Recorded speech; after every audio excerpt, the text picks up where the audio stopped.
This is not right.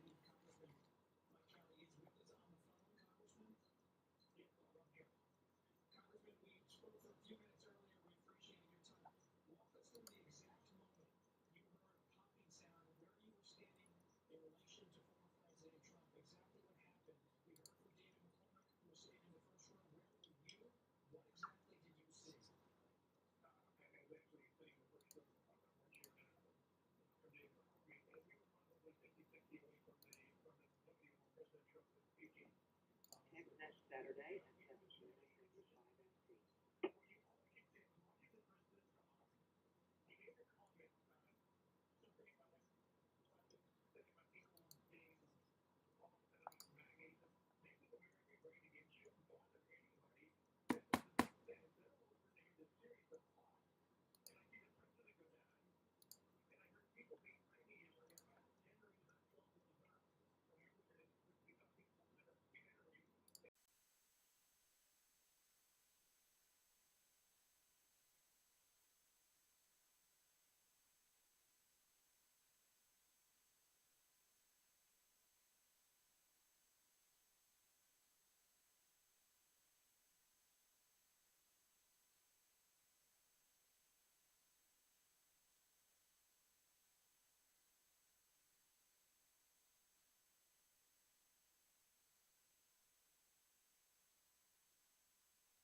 Mr. Chairman, I need to make myself very clear.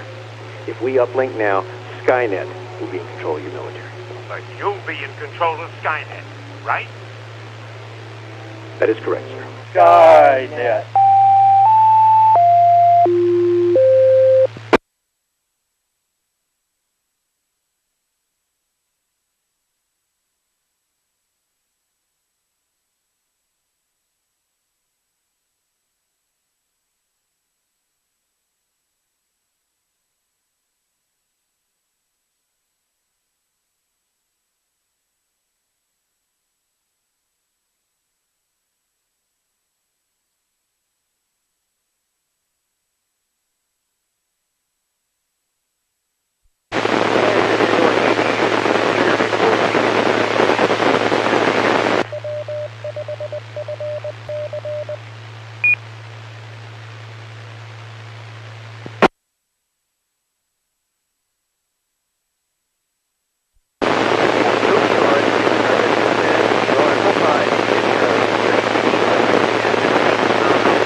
This is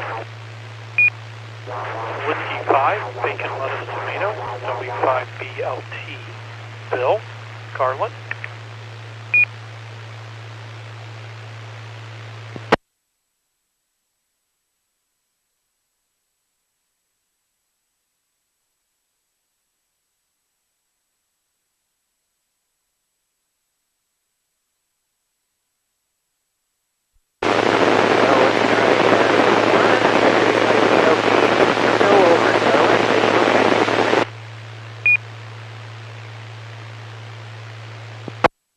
Kilo, Foxtrot 5, Zulu, Bravo, Lima, Bill, Thomas Ranch.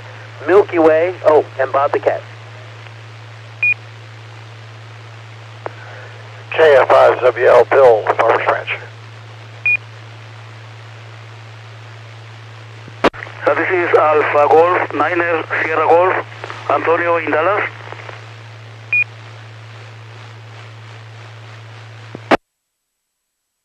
November Tango 5, Tango Mike. Tony in Dallas with Ferdinand the Chompy Bird.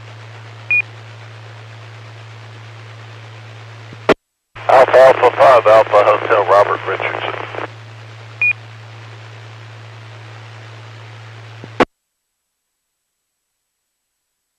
With 5 Bravo to November.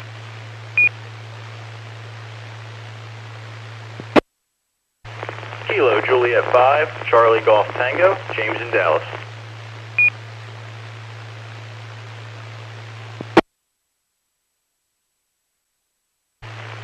Kilo 5, Mike Charlie Delta, Cody in Dallas.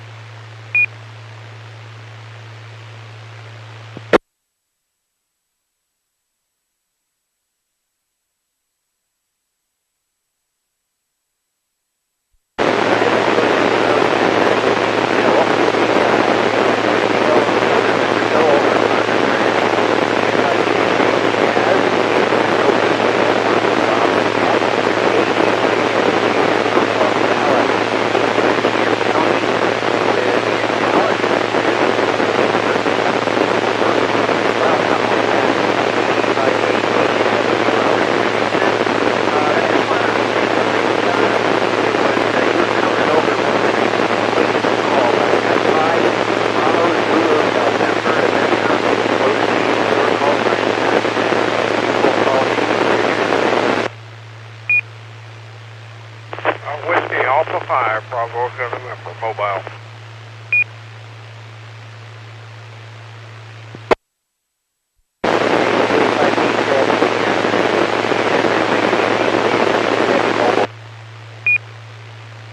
Analyst Larry and Richardson, Texas.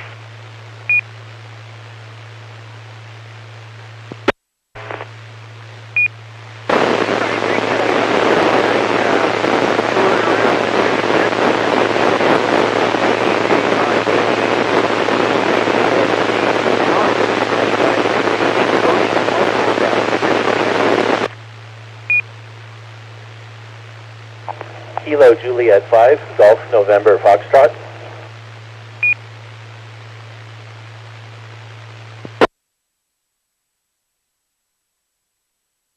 Kilo Bravo 9, Sierra Oscar Kilo, Sean in Fort Worth. November Victor 5, Foxtrot, Virginia in Fort Worth. Kilo Golf 5, Tango Yankee Mike, Garland, Texas, Casey. Over.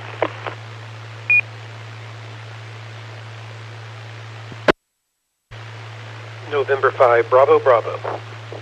Bill in Irving.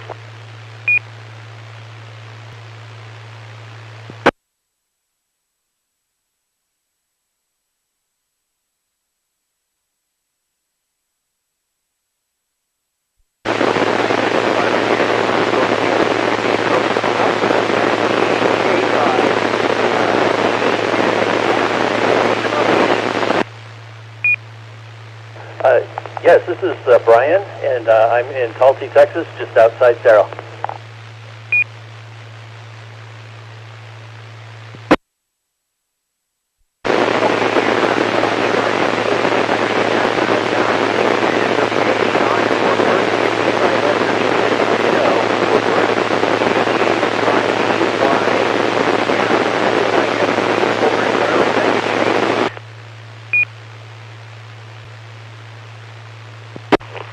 Jason.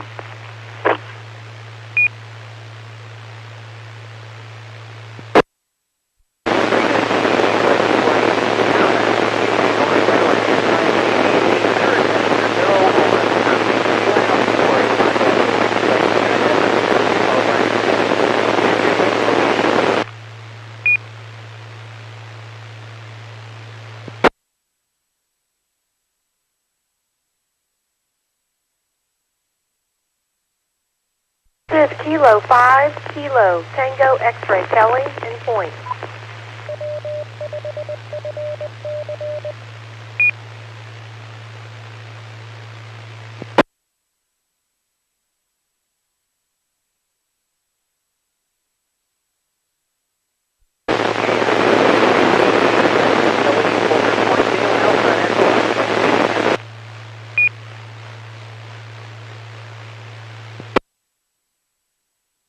Testing into the Dallas Club repeater, KI5CCT.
This is November 8, Whiskey Romeo, NAWWR, Romeo Grapevine, for the count. Thanks for running the net there, Tom.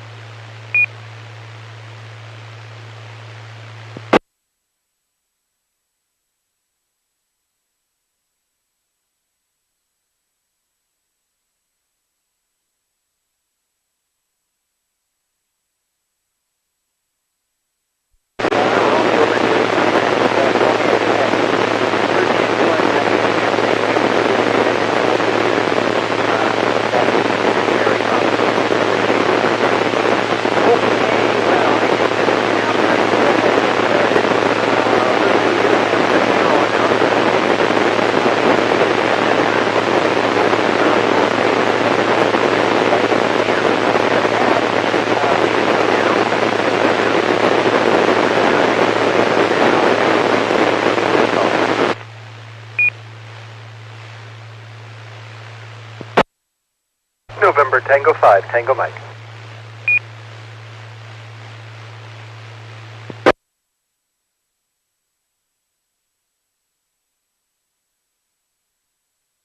Five KTX.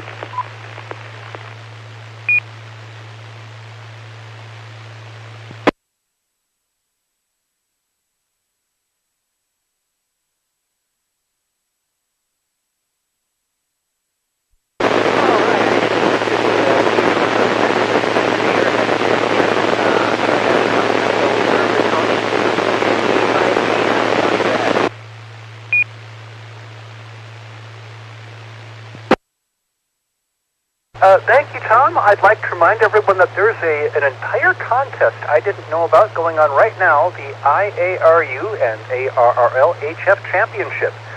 This is a contest that titles you to another entry for the Dark Members Only event, Dallas Amateur Radio Club Mo. So go ahead and participate if you can. More details at arrl.org.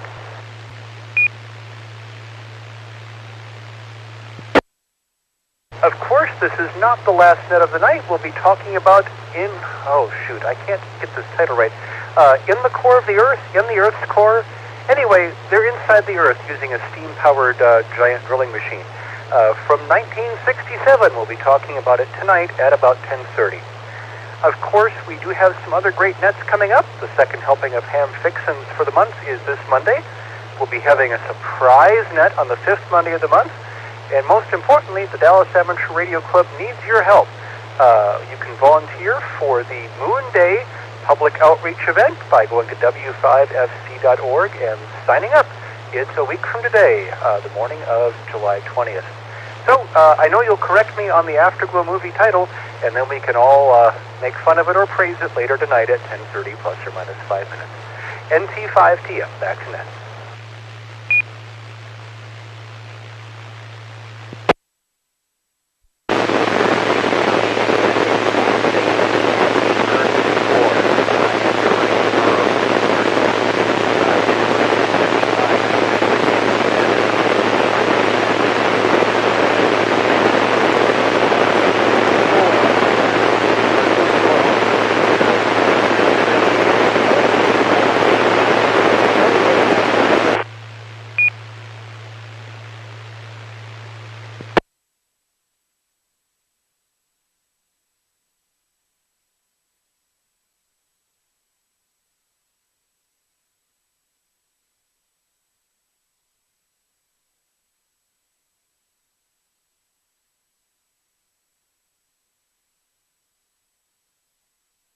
Tom, I don't know if it was just me, but you might have broken up at the end of that transmission. I'm not sure. I don't know if Kelly knows she's been called on. NT5TM.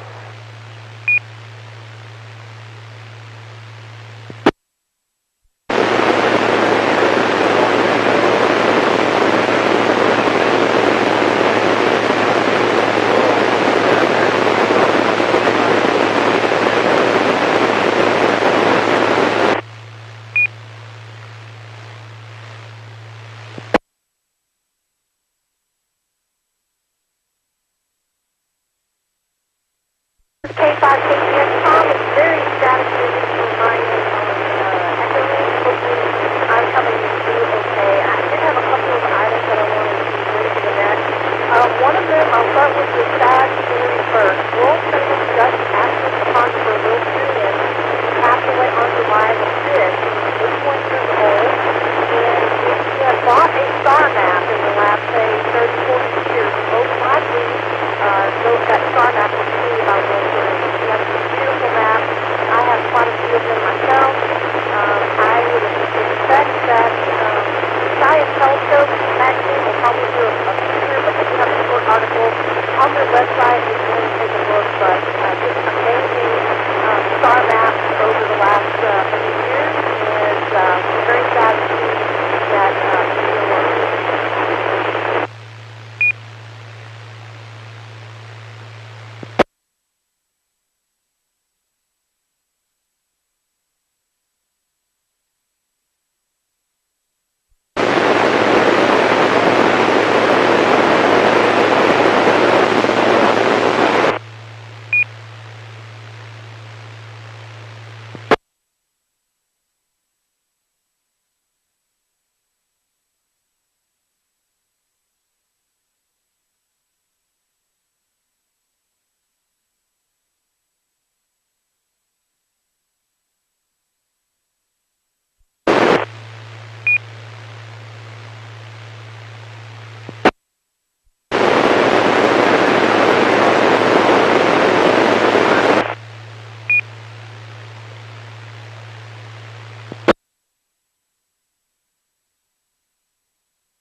Tom, I heard the words audio now. You and Kelly were both very, very scratchy. NT5TM.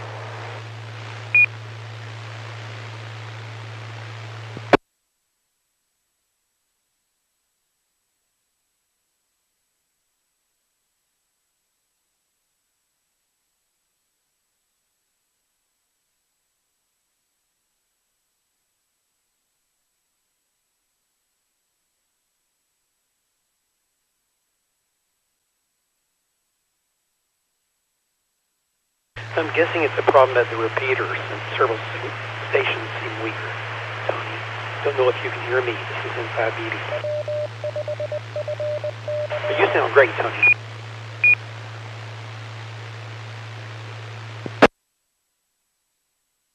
And Bill, you sound fine. I'm not sure where the problem might be because both Tom and the Echolink transmitter are at Tom and Randy's house. So it may be something happening in Louisville or between us and them. Oh, that's right. I forgot. Kelly was on Echolink. Yeah, it's probably something there at Tom's house or on the propagation in that direction. N5BB. We'll just wait and see if it gets better. It dropped out about 4 minutes ago.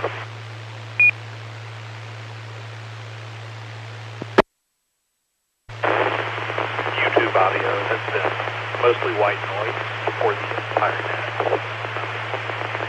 Okay, bye.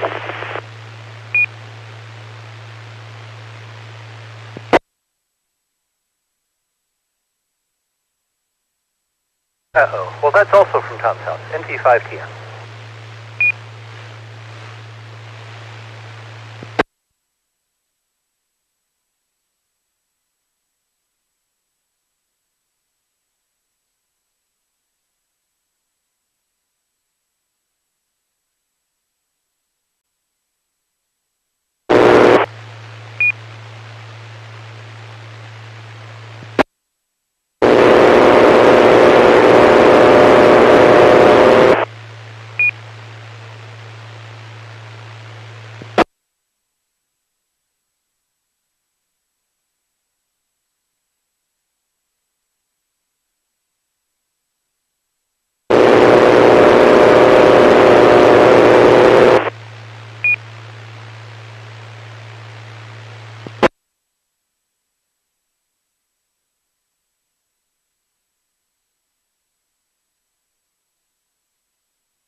Chaz, KF5GHA, do you think you could try to fill in as net control for a while? I have an angry bird who bites me when I transmit, so I would prefer not to. NT5TM.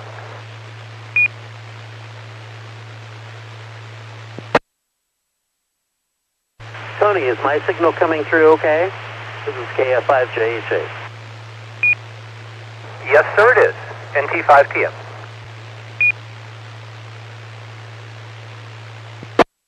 I don't have the script pulled up, but it'll just take me a minute. This is KF5JHA. I'll try to get my script up and running in just a moment. Stand by.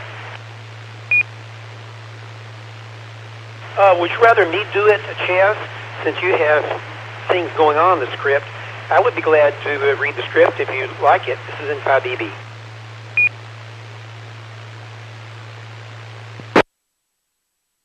Sure, go ahead, Bill, and I'll do the segments I've already got scheduled. Thanks. This is KF5JHA. Back to N5BB. Okay, let me pull it up here. Of course, I didn't have it pulled up yet, but it's right here. So it should just take a second. This is N5BB, a backup net control station for Skynet. And let me see, where are we now? We were still in announcements, weren't we? I believe so. So does anybody else have any announcements for the net? Tony gave some, and Kelly is unable to get in through Echolink. So does anybody else have any announcements for the net? This is N5BB, Skynet Backup Net Control. KF5JHA.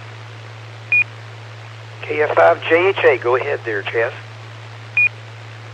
I thought I'd go ahead and try to do Kelly's announcements. She's posted them over here on Echolink.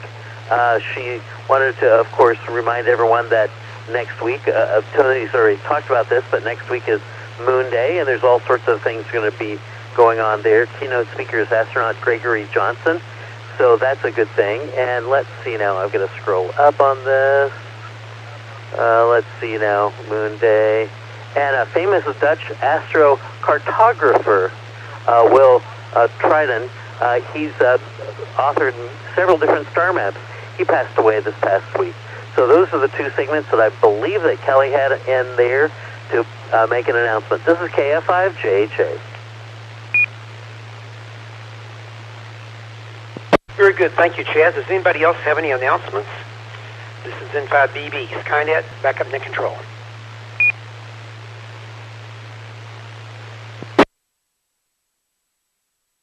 Okay, after all that excitement, we'll remind everybody that Moon Day is at the Frontiers of Flight Museum on July the 20th, next Saturday. So our next Skynet is that evening. So this is the last Skynet before Moon Day. Please, please, please sign up. You can go to the W5FC.org's website, I believe, and sign up there. Or if you're a member, you should have gotten an email from Randy, from Randy, K5JIT, asking you to sign up. If not, just come on by on Saturday morning. It's a lot of fun there at the Frontiers of Flight Museum by Love Field. Okay, there's AMSAT nets. I'm going to be real quick now. On Tuesday evenings at 8 p.m., there's an AMSAT satellite net on this repeater. On Wednesday evenings, that's at 8 p.m. On Wednesday evenings at 9 p.m., there's a similar net on the Arlington repeater, 147.14 megahertz, with a positive offset. On this repeater, there are all kinds of nets through the week. On Mondays, we've got something going on every week. I'll just put it that way. There's something going on at 7 p.m. every Monday evening. Tuesday evenings, I mentioned the AMSAT net on this repeater. Friday evenings at 8 p.m., we have the Certain City simulation net on this repeater. Saturday evenings, we have TechNet at 7 p.m. and Skynet at 9 p.m. Starting at 10:30, we have the Afterglow movie net And the Afterglow movie net tonight is 1976 movie At the Earth's Core. Dr. Adner Perry was a British Victorian scientist, and he created everything. One of his greatest inventions was the steam potato peeler. Of course, to advertise it, he'd also have to create a steam television in order to make any money. David Innes, multimillionaire, knocked at Perry's door, and Perry could hear Innes complaining about shipping cost and improper potato thickness from his newly purchased device. Perry knew his steam jig was up, invited the man in, hoping to give him a steam cock and bull story the man would buy. Sir, I understand your dilemma, and I'm sure we can work something out. Would you please sit here in my steam waiting room, and I'll pull your records from my steam typewriter database. Before Innes could react, Perry slammed the door shut of the steam digging device, and it started headed to the Earth's core. Steam was the future of all mankind, just not for potato slicers. Join us for a film actually designed to entertain people. At the Earth's Core, supposedly 1976, tonight at 10:30 p.m. You can keep track of everything about DERC at w5sc.org. Do we have any additional check-ins to Skynet? This is N5BB, backup net control. This is Whiskey Bravo number 4. Mike Foxtrot, India, WC4MFI. Ted, Dallas, low power.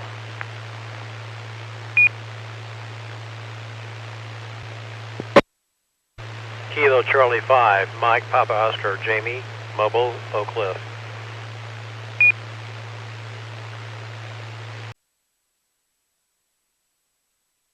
Okay, that time we picked up 2, WP4MFI, Ted, KC5, MPO, Jamie. Let me double check on Echolink. I don't know who was there before. Okay. Yeah, that's everybody we know about. I know Robert was there earlier, and Chaz, Tom, and Kelly. Okay.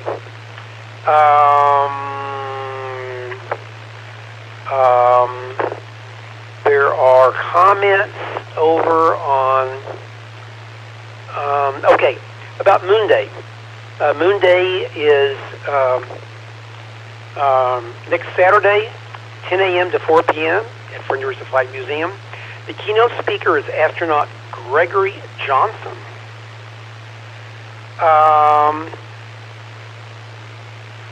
Kelly's friend Pranvera Hysany from Kosovo successfully opened the first observatory in her country. She's currently a PhD student at UC Santa Cruz. She says Meade and Orion telescopes have officially shut down. Oh boy. Chaz, can you tell us what that means about Meade and Orion telescopes shutting down? Inside BB.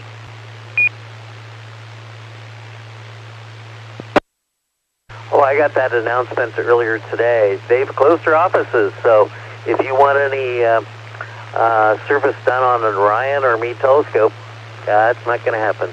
KF5, JHA. Oh my, they've been around for a long time. Sorry to hear that. Okay, let's go back over to the script. Next we have Texas Astronomical Society of Dallas. Go right ahead, Chaz. This is N5BB, Skynet. Thank you, Bill. If the slide master is still working, slide number 1, that would be for the YouTube video. The next Texas Astronomical Society of Dallas Club meeting will be held on Friday, July the 26th, and the meeting will be held at 7:30 p.m. in person at the University of Texas at Dallas, and will also be held on Zoom. The featured program is going to be on astrophotography, presented by the Texas Astronomical Society of Dallas Astrophotography Special Interest Group. Now, Saturday night public observing sessions continue. Skynet was picked to be on Saturday nights, so there could be an opportunity for live reports from the Texas Astronomical Society of Dallas Public Observing Session. On the second Saturday of the month, that would be tonight, the stargazing is held at Frisco. Is there anyone at Frisco that would like to report on the stargazing that's happening? Come now with your call sign.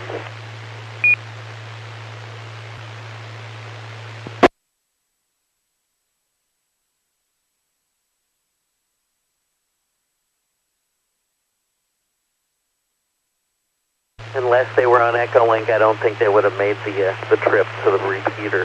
Now, you can check the Texas Astronomical Society of Dallas website at texasastro.org for up-to-date information and details about meetings and public observing sessions. This is KFI. Jay, back to our alternate net control. N5BB, Bill, it's yours.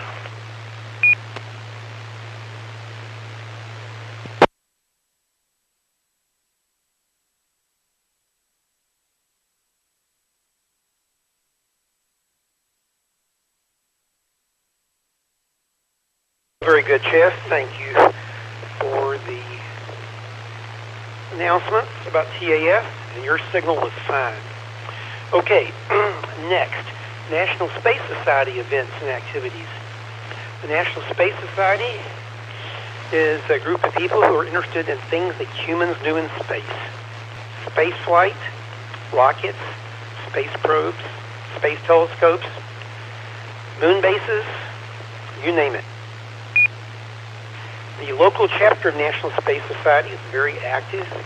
We won Chapter of the Year Award earlier this year, and we won it many times before. Our local meetings are on the second Sunday of every month. That's tomorrow. The meeting location is Spring Creek Barbecue. It's in Irving at the southwest corner of Beltline Road and Highway 183. The meetings start at 3:30. Our presentation starts at 4. Our presentation tomorrow is going to be a virtual presentation remotely, and our presenter is Dr. Dexter Johnston, PhD. He works at NASA Glenn Research Center. He's going to talk, his name of his speech is The Road to a Technical Fellow, an intriguing engineering career journey. Dr. Johnson is a NASA Technical Fellow. He's a specialist on loads and dynamics at the NASA Engineering and Safety Center. He's also an officer in the National Society of Black Engineers. So, he will be talking to us remotely starting at 4 o'clock tomorrow. The meeting starts at 3:30. If you'd like to participate, you can come over to the Spring Creek Barbecue, or you can also get in on Zoom. If you want to get on Zoom, you've got to contact me, and I will send you the email where you can sign up. You have to sign up online. How do you contact me? It's N5BB at, well, let's see. The easiest way is space at byrom.net. SPACE at BYROM.net. SPACE at BYROM.net. You can also send me an email at bill at byrom.net. BILL at BYROM.net. But please do it this evening. If you wait till tomorrow, I might not see it before the meeting. If you ask me to give you a Zoom information, I'll send you the link. Then you have to click it, like tonight or early tomorrow morning, and sign up online, and then the system from WebEx, it's a WebEx thing, will automatically send you all the sign-in things for the WebEx. I said Zoom earlier. I'm just mixing up two platforms because I did a Zoom thing earlier today. Okay, that's everything going on immediately with the National Space Society, other than the fact that we will be also at the Frontiers of Flight Museum for Moon Day. And the Dallas Area Races Council is also meeting that morning, so there's a lot going on next Saturday morning. Does anybody have any questions, comments, or check-ins? This is N5BB, Backup net control for Skynet. This is November 5, Oscar Foxtrot, Clay. This is Alpha India 5, Quebec Echo.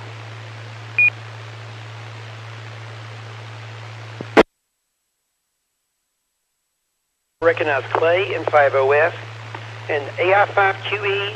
I'm sorry, I've forgotten your name and location. I'm sorry, I should have given it. This is Bob, Bravo, Oscar Bravo, and I'm in Uptown Dallas. Very good, Bob. AI5QE.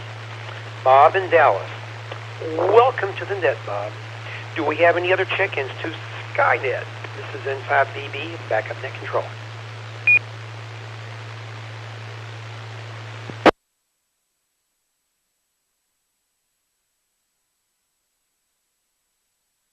Okay, let me double check Echo Link and see if anybody's lingering over there. No, nobody else is. Let's see. The thing we have is discussion topic of the evening. And that's normally passing net control. So I guess I'll go and do it. Let me just see. Tom, KE5ICX. Do you want to just see if you can hit the repeater?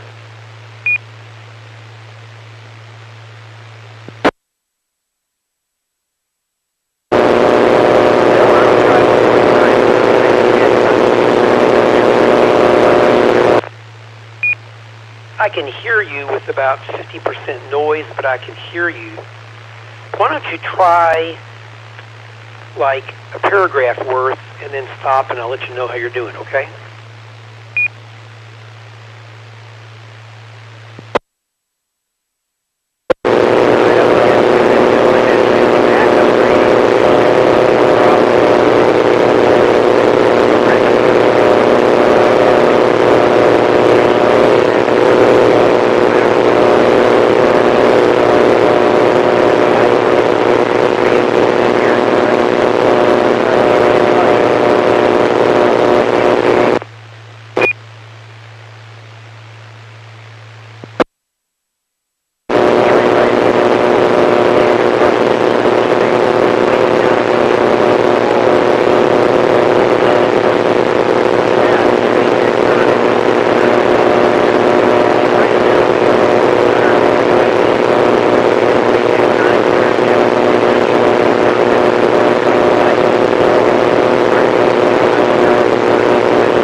It's okay. Right now it sounds like there's a huge amount of power line noise, you know, a buzzing, crackling noise at the repeater site. But you made it through and we can understand you, so try another paragraph.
Inside BB.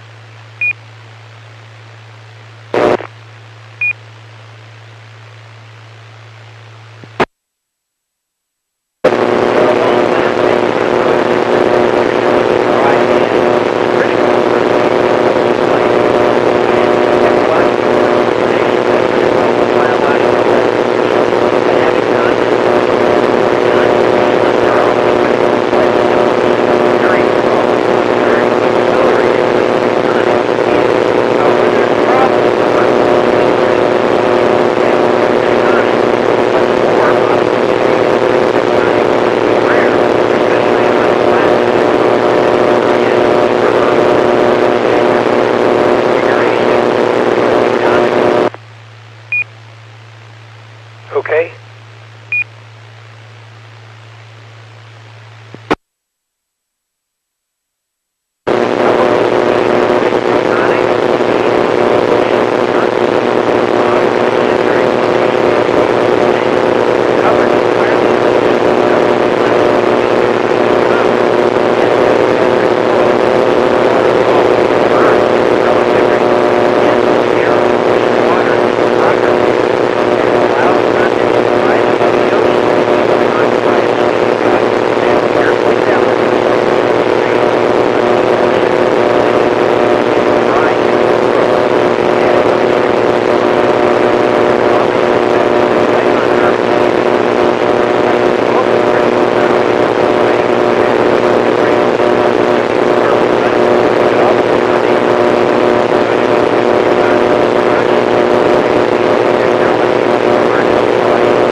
Okay, Inside BB, continue.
Okay so far in 5BB.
Okay.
Okay.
Well, very good, Tom. You're welcome. By the way, your signal, well, the noise is coming and going. And you were audible. I could understand what you were saying through the whole thing. But in some places, the noise is very annoying. Very annoying. So you know how that goes. It's a crackling, power line interference, weird stuff. Okay, this is in 5BB, backup net control for Skynet. Do we have any additional check-ins, questions, or comments?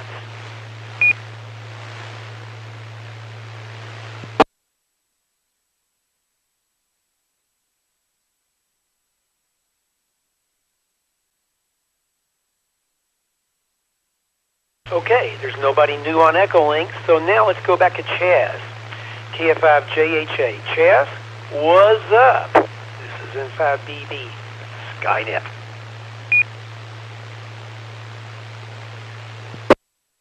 Thank you, Bill, and thank you, Bill, for being our alternate net control this evening.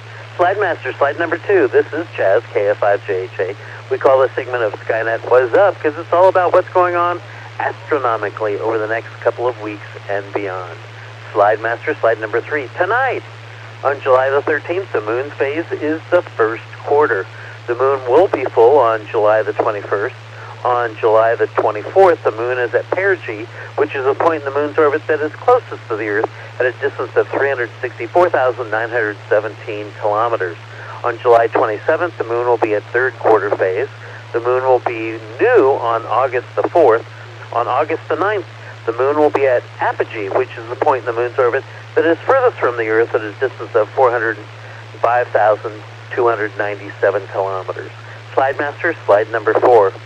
On July 13th, wait, that's tonight, the moon and Spica are in conjunction in the western evening sky. And there is an occultation of Spica during Skynet. Wait, that's going to happen in about 20 minutes at 10:14 p.m. tonight. The moon will cover up or occult the star Spica. The reappearance of Spica occurs at 11:23 p.m. during the Afterglow movie review net. The times will vary depending on your location on the Metroplex, so grab your HT and a pair of binoculars and head outside to watch this event. Slide Master, slide number 5. On July the 15th, the planets Mars and Uranus are in conjunction in the same telescopic field of view in the morning sky. Slide Master, slide number 6. On July the 17th, in the west-northwestern evening sky, the planet Venus and the star cluster M44, also known as the Beehive star cluster, will be in conjunction. Slide Master, slide number 7. On July the 19th, in the early morning east-northeastern sky, you can observe the conjunction of Mars, Uranus, and M45, also known as the Pleiades star cluster. Slide Master, slide number 8. Later that evening, on July the 19th, the moon and the minor planet Ceres will be in conjunction in the southeastern evening sky. It will only be about 1 degree apart. You'll need to get at least a pair of binoculars to observe Ceres. Slide Master, slide number 9.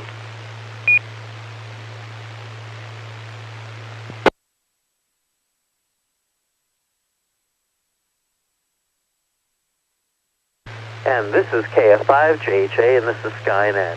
On July the 23rd, in the twilight of the evening west-northwestern sky, the planet Venus and the minor planet Vesta will be in conjunction.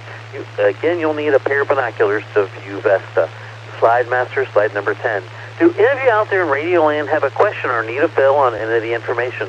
Or maybe you just have a general astronomy question. Come now with your call sign if you have a question or need a fill.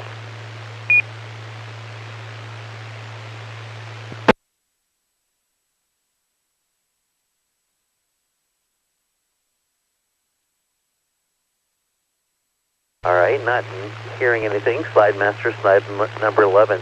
So as the moon wanes in about a week, so do these words for this segment of Skynet. Stay safe, keep well. Pray for our world, especially for Butler, Pennsylvania, and what happened there this evening. It's the only world where humans live right now. And until next time, actually I'll be doing another segment in Skynet in a few minutes. Keep looking up so you know what's up. And this is KF5JJ, back to our net control, N5BB. Thank you, Bill. Okay, very good there, Chaz. This is N5BB. Do we have any additional check-ins or comments or questions?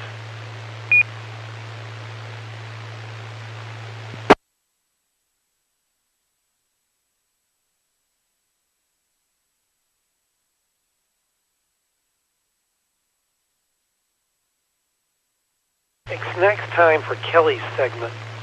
Kelly, I don't know if Echolink's going to work. If you can hear me, Kelly, do you want to try just a quick test and just see if we can hear you on Echolink? K5KTX, this is N5BB, Skynet.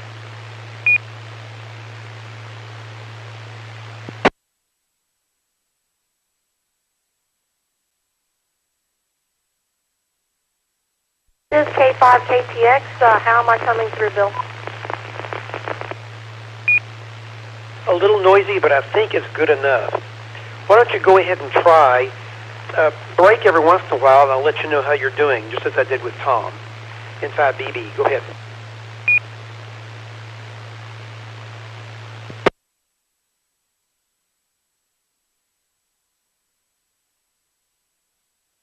Well, good evening, everyone. Hopefully you can hear me okay. This is K5KTX Kelly. And the first thing I want to talk about was that retired NASA astronaut and U.S. Air Force Major General Joe Engle died July the 10th, surrounded by his family at home in Houston. Among his many honors, he is the only astronaut to pilot both the X-15 and Space Shuttle. He was 91. Engle became an astronaut at age 32 while flying the X-15 for the U.S. Air Force, becoming the youngest pilot ever to qualify as an astronaut. When selected, it was selected that was already engaged in spaceflight operations. He was the last surviving X-15 pilot.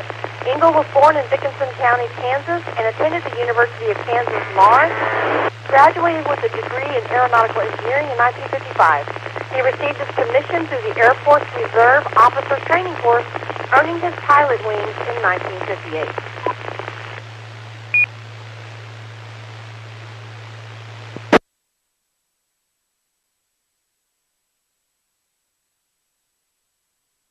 As a NASA astronaut, he supported the Apollo program and was backup lunar module pilot for Apollo 14.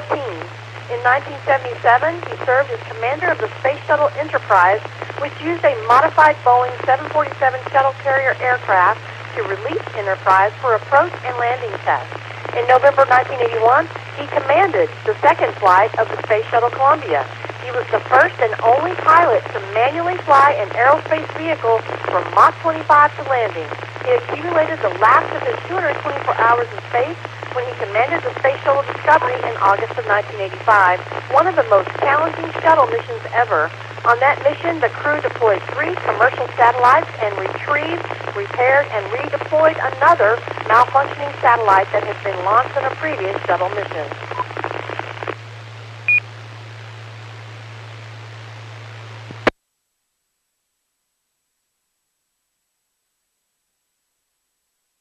Engle flew more than 180 different aircraft types and logged more than 14,000 flight hours.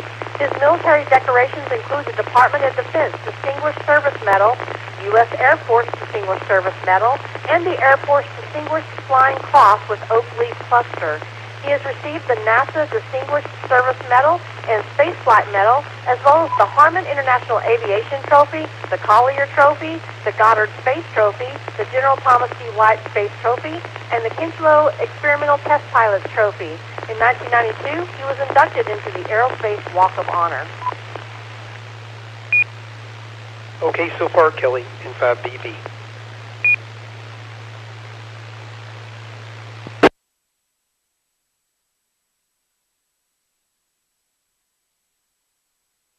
Bill, this is K5KTX. Now in space history this past week, starting with July the 7th, back in 1914, Robert H. Goddard was granted his very first patent for a rocket apparatus. It describes his concept of the multi-stage rocket. In the patent application, Goddard did not mention human spaceflight. The patent reads, "This invention relates to a rocket apparatus and particularly to a form of such apparatus adapted to transport photographic or other recording instruments to extreme heights." However, the concept of multi-stage rockets was crucial to launch vehicle development and has been the way that humans have reached space since 1961. During his lifetime, Goddard had 48 patents issued to him. He was awarded 35 others for which he had applied after he died. His wife, Esther, applied for 131 additional patents in his name based on notes and sketches and photographs, bringing the total number of Goddard patents up to 214. Some of the patents include the gimbaled nozzle, gyroscopic control, the liquid-fueled rocket engine, parachute recovery, and the cryogenic bearing. All of these inventions were used by space agencies in some capacity. And although Dr. Goddard did not live to see human spaceflight, he died in 1945, his inventions and experiments paved the way for space exploration.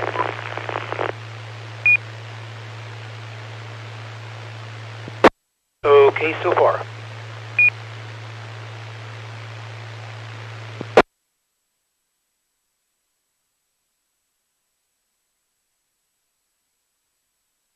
On July the 7th, back in 2003, Mars Explorer Rover B, or Opportunity, launched on a Delta II rocket from Cape Canaveral, the second of NASA's Mars exploration rovers. It was an exact copy of Mare A, Spirit, which was launched on June 10, 2003, and carried the same set of instruments. Opportunity landed on Mars on January 25, 2004, and studied rocks and soil on Mars to determine how past water activity influenced the red planet's environment over time. Okay, inside BB, continue.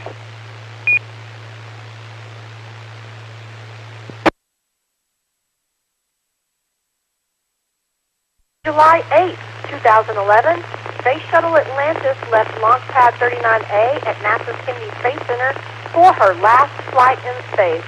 This was the final mission of the shuttle program. The STS-135 crew, Chris Ferguson, Doug Hurley, Rex Walham, and Sandy Magnus, were on a cargo resupply mission to the International Space Station. STS-135 was the 33rd flight of Atlantis, the 37th shuttle mission to the ISS, and the 135th mission of NASA's Space Shuttle program. NASA commentator Rob Navia said, "The Space Shuttle spreads its wings one final time for the start of a sentimental journey into history." And by the way, if you've never seen the Atlantis exhibit out at Kennedy Space Center, I highly recommend it if you're ever anywhere close to Kennedy Space Center. It's fantastic, and I'm pretty sure I've shed a few tears.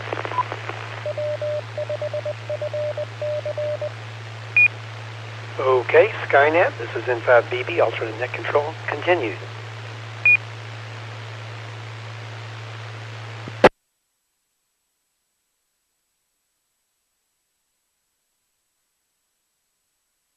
July 10th, back in 1962, Telstar set the ball rolling as the first active communications satellite. Televised events from overseas? Before Telstar 1, such a thing was unheard of. Produced for AT&T, the satellite left Earth's atmosphere atop a Thor Delta 316 rocket to become the first commercial payload in space. Telstar demonstrated that it was feasible to transmit information using satellites, including relaying the world's first transatlantic television signal from Maine to France. Telstar showed images and clips of American and French interests, including President Kennedy, sports, and other areas of entertainment. The satellite operated for 4 months, during which it facilitated over 400 telephone, telegraph, facsimile, and television transmissions before becoming inactive due to radiation. Later, communication satellites would be placed in geosynchronous orbit, allowing them to relay transmissions continuously. Okay.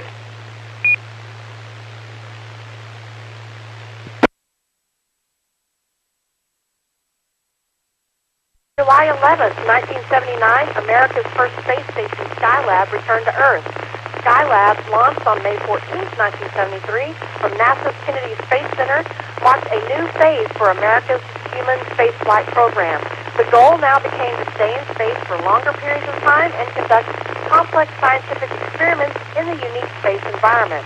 Dr. Werner von Braun and his team at NASA's Marshall Space Flight Center in Huntsville, Alabama, converted the third stage of a Saturn V rocket into a habitable orbital laboratory. It was put into space on the last Saturn V to launch. Efforts in the early summer of 1979 to safely deorbit Skylab were mostly successful. The planned re-entry over the Indian Ocean happened as expected, but some of the remnants of Skylab went further east than expected and came down over parts of Australia. Okay.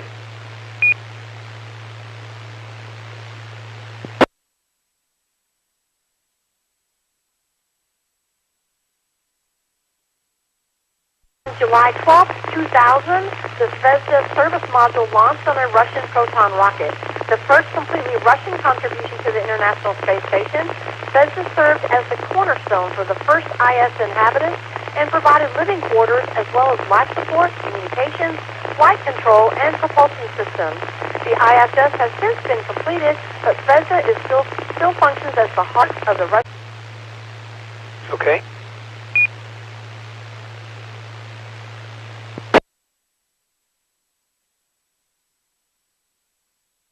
July 13th, 1995, STS-70 took flight, setting a unique record.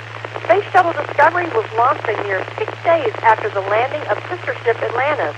This marked the fastest turnaround between flights in the history of NASA. The original liftoff date had been targeted for June 22nd, but for several reasons, including an attack by northern flicker woodpeckers, which poked about 200 holes in the foam insulation of Discovery's external tank, the launch was delayed.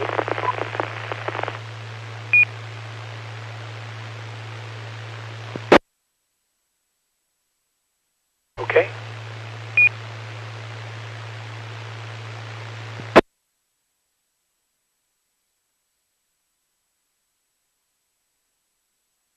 Finally, this evening, I have a few birthdays, astronaut birthdays, to celebrate for this past week. July 7th, 1960, Kevin Ford, who was part of Space Shuttle missions STS-128 and on expeditions 33-34. July 9th, 1943, John Casper, Space Shuttle missions STS-36, 54, 62, and 77. July 11th, 1950, Lawrence DeLucas, Space Shuttle mission STS-50. July 12th, 1957, Rick Husband, Space Shuttle mission STS-96, and the ill-fated Columbia STS-107. And finally, today, July 13th, 1950, George Nelson, Space Shuttle missions STS-41C, 61, and 26. And that's all I've got this evening. This is K5KTX. Back to you, Bill.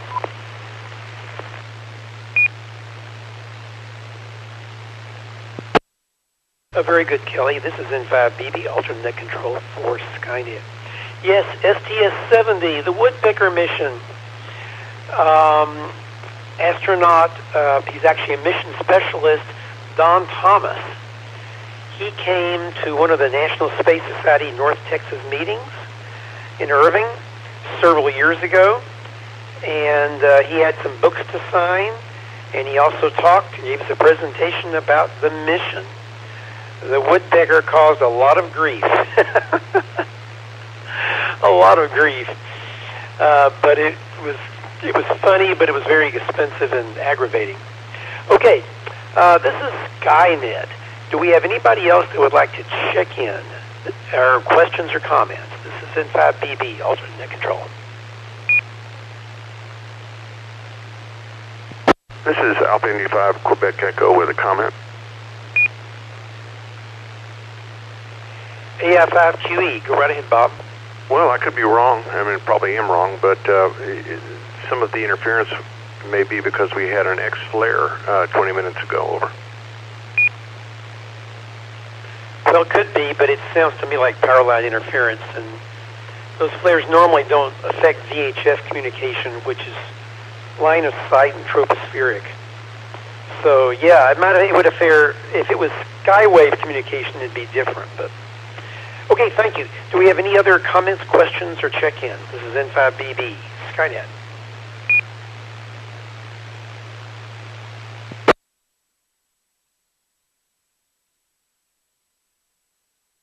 Very good. Now, time for Chaz. Get ready for his jokes.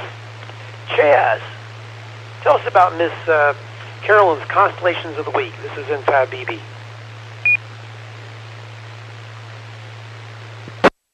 Thank you, Bill. Okay, I warned all of you out there that there was going to be an occultation of Spica by the moon. And for those of you in the western part of the Metroplex, it's probably just about ready to happen. For those of you in the middle part of the DFW area, you probably have another minute or so before it happens. And on the eastern side of DFW, you probably have another minute and a half. But grab your binoculars. You'll be able to see the moon cover up Spica in just moments. Your HT so you can hear, and a pair of binoculars so you can see. All right, Slide Master, slide number 12. Miss Carolyn's Constellation of the Week is named in honor of Silent Key Carolyn, KC50ZT. Carolyn contributed to Skynet each week, almost from its beginning in 2012 until May of 2019, with a detailed look at one particular constellation each week. Now, since there's about 52 easily visible constellations as seen over North Texas throughout the year, out of the 88 total number of constellations, so Miss Carolyn covered the entire sky as seen over North Texas in a year. And in her honor, we've continued that tradition of a constellation per week and named this segment after her. Miss Carolyn's constellation of the week this week is Ophiuchus, the snake wrangler. Yeah, if you remember, we talked about the snake last week. So Ophiuchus is the serpent bearer, or in more familiar terms in Texan, we call it the snake wrangler. That's what I like to call it. There is no classical mythological hero named Ophiuchus, but the constellation is believed to represent the ancient Greek physician. You know, the universal symbol of medicine, it belonged to him. The universal symbol of medicine is, of course, the familiar symbol of a staff with two intertwining serpents. The serpents are represented by the constellation of Serpens, talked about last week, and the snake handler is held by the snake is held by Ophiuchus, the snake wrangler. Ophiuchus is sometimes called the 13th constellation of the zodiac because it lies along the ecliptic. In fact, the portion of the ecliptic that lies in Ophiuchus is longer than that part of its neighboring constellation, Scorpius. Okay, what Bill was talking about, slide master, slide number 13, the jokes of the week, please.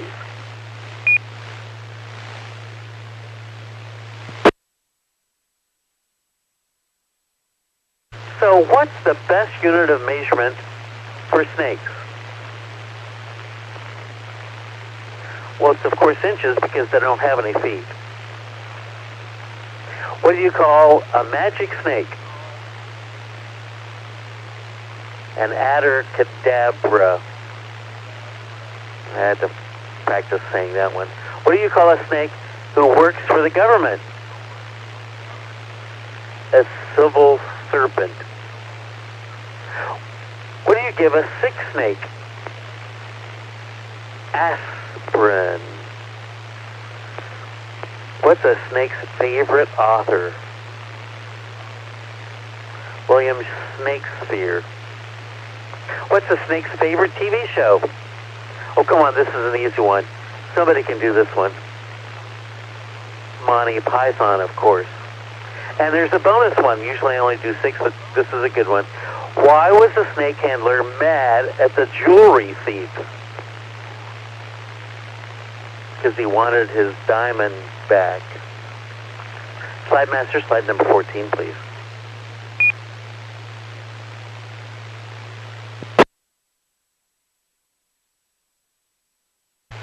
One of the stars famous in this constellation is Barnard's star. It's a red dwarf star that is about 6 light years away, making it the second closest star system to our solar system. Only the Alpha Centauri trinary system is closer. It is famous for having the largest known proper motion of all the stars in the sky as seen from the Earth. It is a faint 9th magnitude star that requires a finder chart and a telescope to locate. You can see it using an 8-inch telescope and a finder chart in Burnham's Celestial Handbook. Barnard's star was discovered by Edward Emerson Barnard in 1916. Slide master, slide number 15. Easily seen in binoculars and telescopes. Looking at an 8-inch through an 8-inch telescope, you can start to resolve the individual stars in the cluster. The cluster looks dim compared to the other globular clusters in Ophiuchus. The next few coming up with that. Slide master, slide number 16.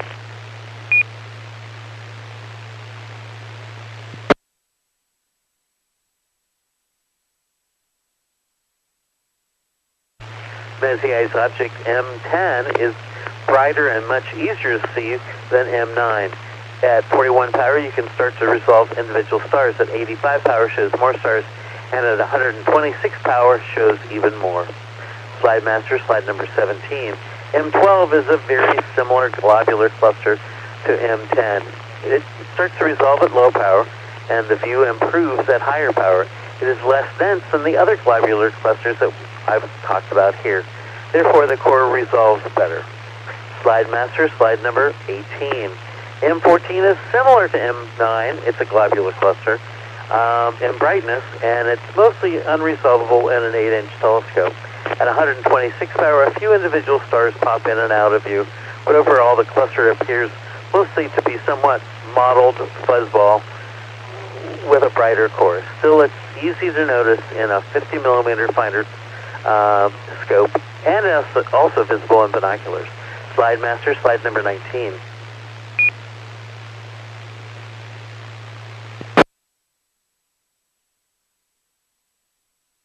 Rho Ophiuchus and Rho Ophiuchus Nebula Complex. Rho Ophiuchus itself is a triple star system, and the two brightest components are fairly easy to split. The two brightest stars in the system are noticeable at an 84 power, and is cleanly split at 125 power. The nebula complex is best seen with fast focused ratio telescopes. At 41 power, only a slight brightening of the sky background is visible in an 8-inch telescope. The emission nebula around nearby Antares was noticeable, and the nearby globule cluster M4, also in Scorpius, adds some spice to the interesting region. It's a great target for astrophotographers, as shown in Jason Ware's image of the region that if you're watching the YouTube video version of this, you can see. This is KF5JJ, and this is Skynet. Slide master, slide number 20.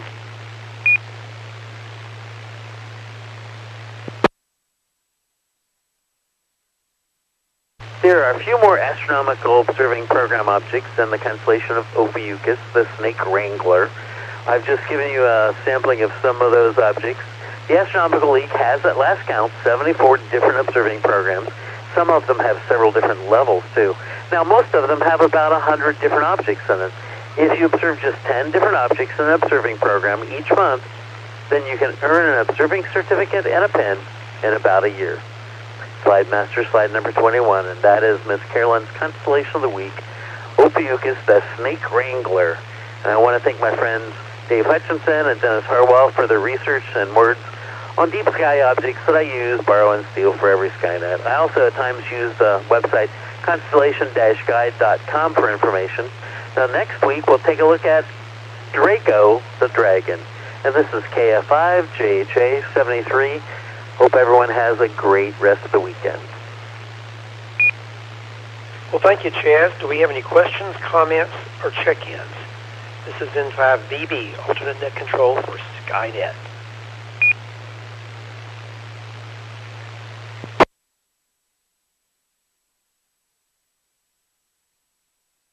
So question, Brenda, WB5OZL, are you here?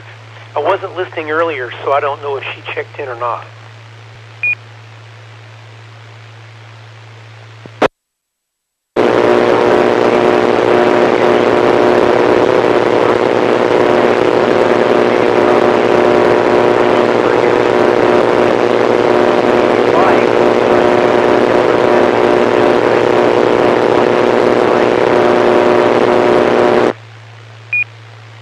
Yeah, your signal's kind of noisy, but it's passable. So why don't you go on and do the space launches, Tom? This is N5BB.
again, Tom. This is N5BB. Somebody's editing this dynamically. Let's see if I can get back down here. Do we have any additional check-ins? I think we're going to go ahead and close Skynet because of our radio difficulties. Does anybody else have any comments, questions, or check-ins for Skynet before we close the net? This is N5BB, alternate net control.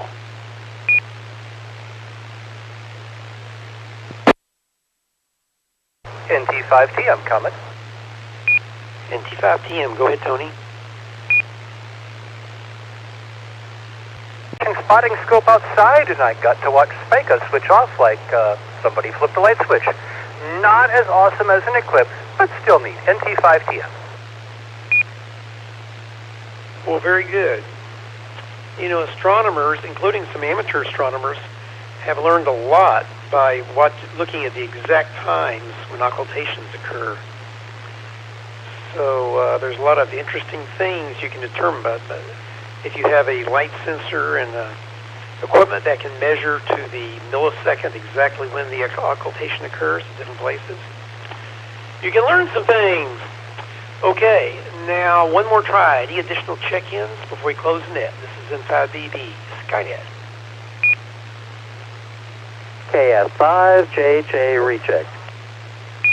Go ahead, Chaz.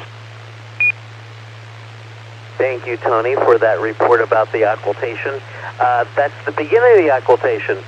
Spica is going to be covered up by the moon until 11:23. So again, get your binoculars out, get your HD out so you can listen to the next net that happens after Skynet. So at 11:23 approximately, it varies by a minute or two, depends on where you are in the Metroplex, but 11:23, Spica will get uncovered by the moon.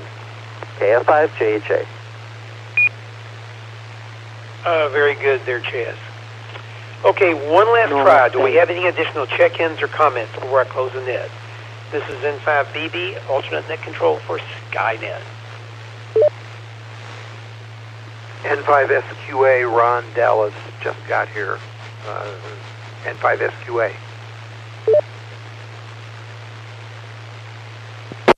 We got you, Ron. Anybody else?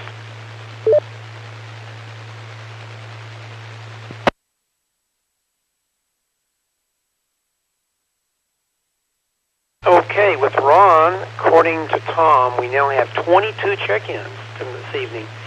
Sorry we had these technical difficulties. I want to thank everybody that checked in this evening. We hope you'll join us here next week and every Saturday night at 9 p.m.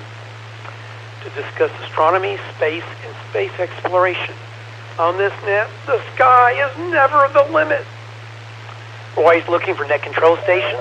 If you're interested, send an email to nets. I'm completely operational, and all my circuits are functioning perfectly. You can follow topics and things. Go to w5fc.org, and it'll tell you where to go to find out more about astronomy, etc. Until next Saturday night, this is N5BB. Bill, alternate net control. I'll be closing a net at 10:29 p.m. Returning the repeater to normal amateur use. 73, everybody. Enjoy the universe. Tom, I'll turn it over to you and see what you want to do about Afterglow. K5ICX, N5BB is clear.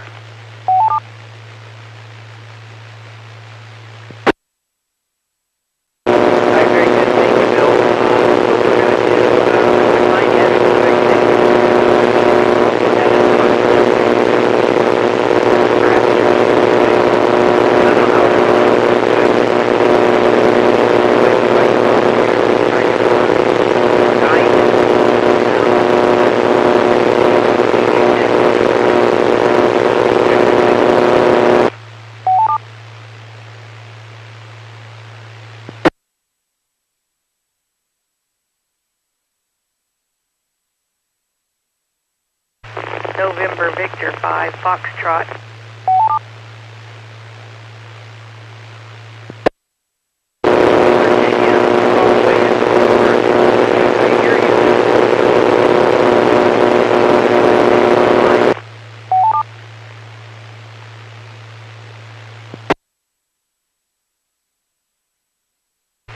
Well, I just increased my power. How's that?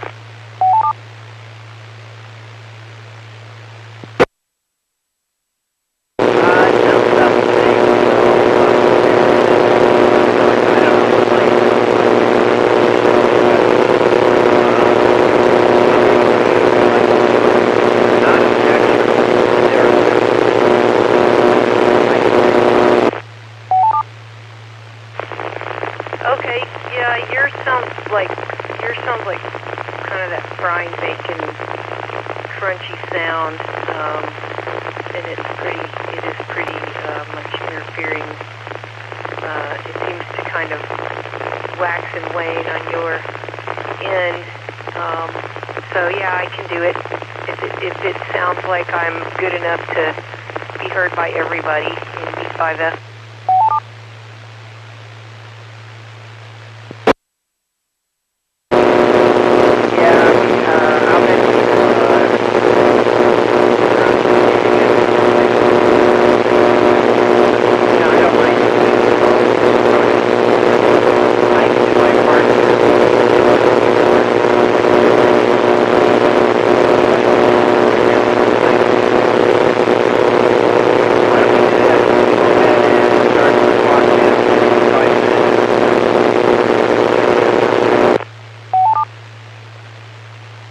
Okay, that sounds good. I'll be back in about 5. I need to kind of get my act together here.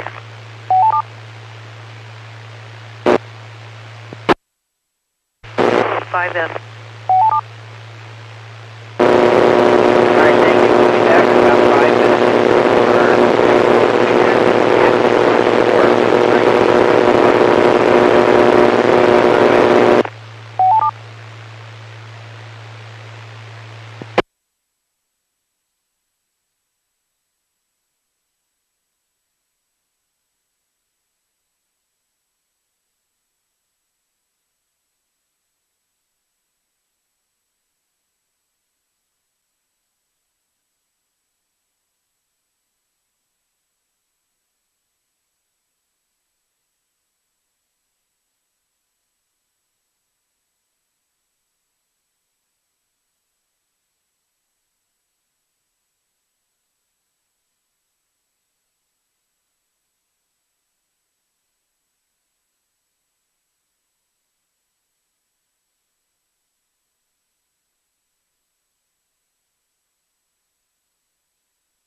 Test, NV5F.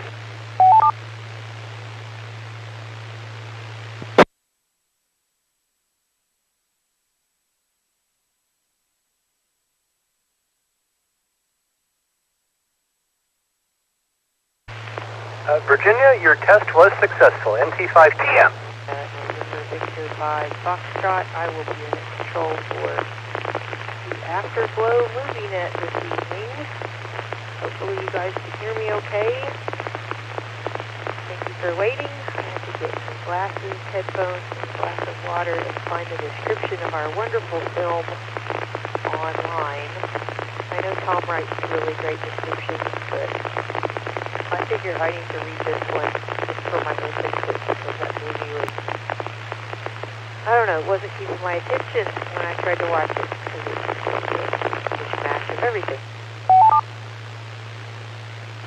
So here's how the Afterglow movie net works. Of course, all are welcome to participate.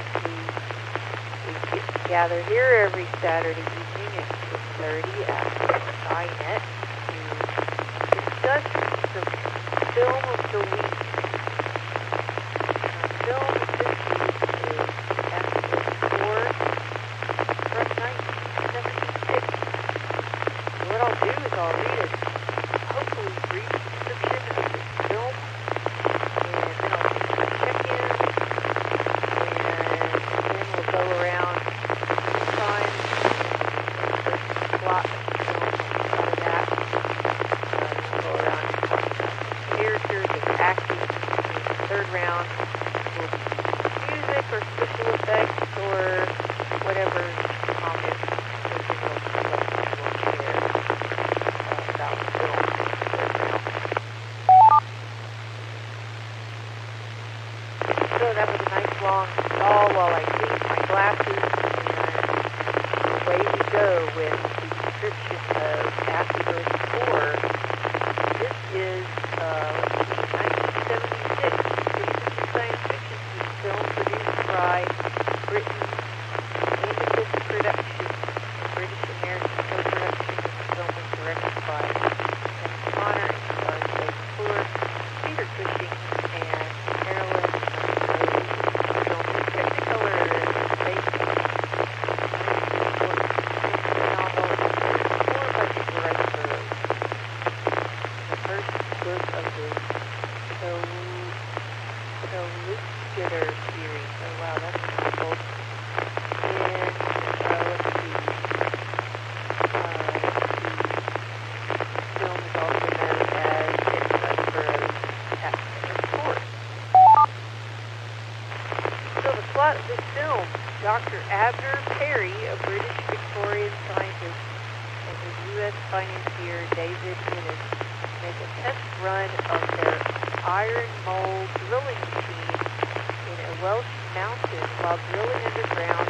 The extreme heat emanating from the magma around the mold knocks the duo out and makes them temporarily lose control over where the machine is taking them. After it passes through the magma crust and gets closer to the Earth's core, the temperature inside the mold starts to lower, and the duo regains consciousness. Perry eventually reaches the surface where they can safely get out. The two notice they're in a strange land filled with the flora and fauna of prehistoric times. They're eventually captured by the Sagoths, ape-like creatures who aim to enslave every human tribe there. The Sagoths are themselves ruled by a species of telepathic flying reptiles, the Mayhars, pterodactyls with parrot-like feet. The Mayhars have the power of mind control.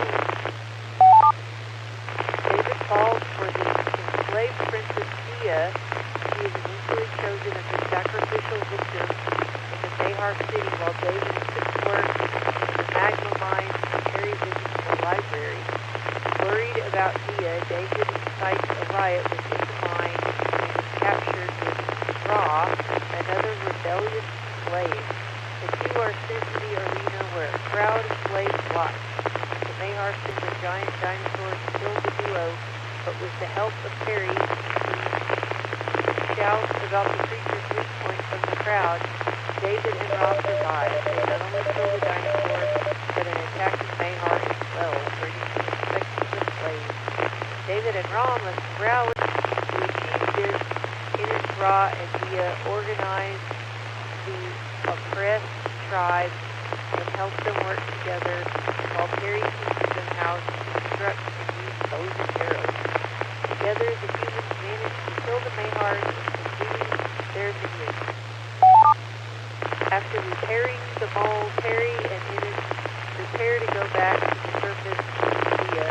However, despite how much Dia loves Enid, she believes she will not like Enid does not fit in her own world. Her Enid accepts her reasoning and decides to return alone. Terry chooses her. However, miscalculations outside the White House, the doctor,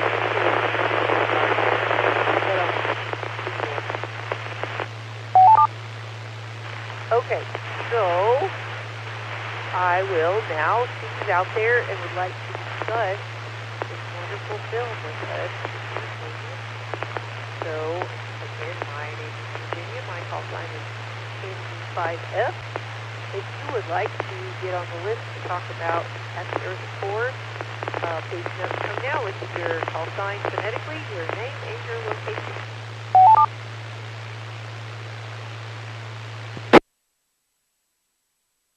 November, Tango 5, Tango Mike, Tony in East Dallas on the outer crust, the surface of the Earth. This is Alpha India 5, Quebec Echo, in uptown Dallas. Name is Bob, Bravo Oscar Bravo, and not being affected by the solar flare, over.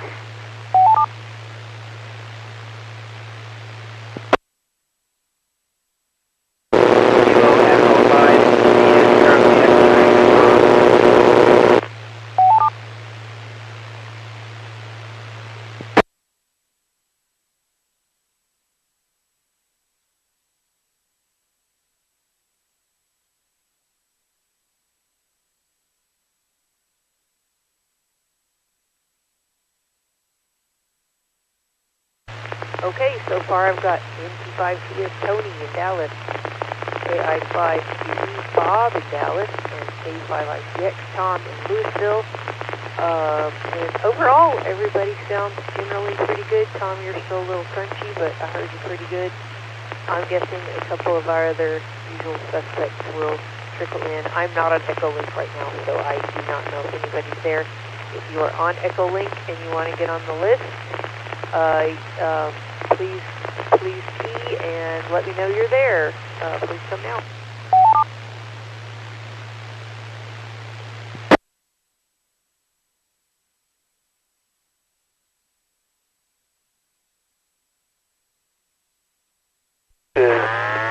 Whiskey 5, Echo Bravo Bravo, David in Springtown, and yes, that's all the business. That I had gotten up very early yesterday morning, and I kind of fell asleep for the last 15 minutes of this movie.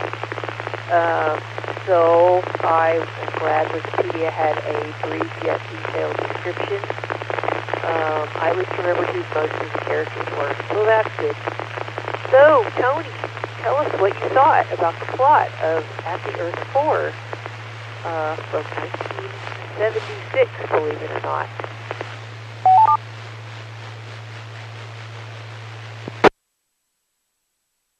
Hi, Virginia. I think you doubled with Jay BZW from out by Weatherford. If you'd like to check him in, I'll give a pause here, and then I'll happily return when called on. NT5TM.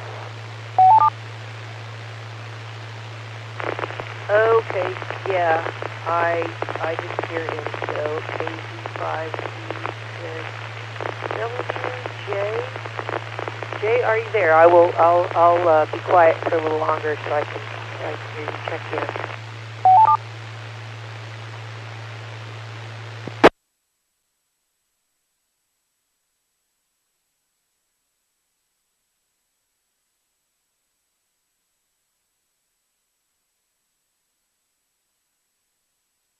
is David, W5EBB from Springtown checking in, and I did see the movie.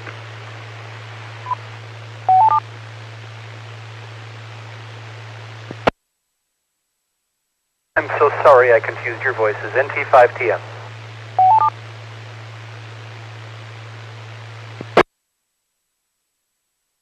Okay, so W5EBB David. Okay, we got you, and thank you for letting me know you saw the movie. I did forget to ask people whether they saw the movie, but I do know that Tom and Tony saw it, and I'm guessing Bob also sees the fine film. So let's try that again. Tony, let her rip.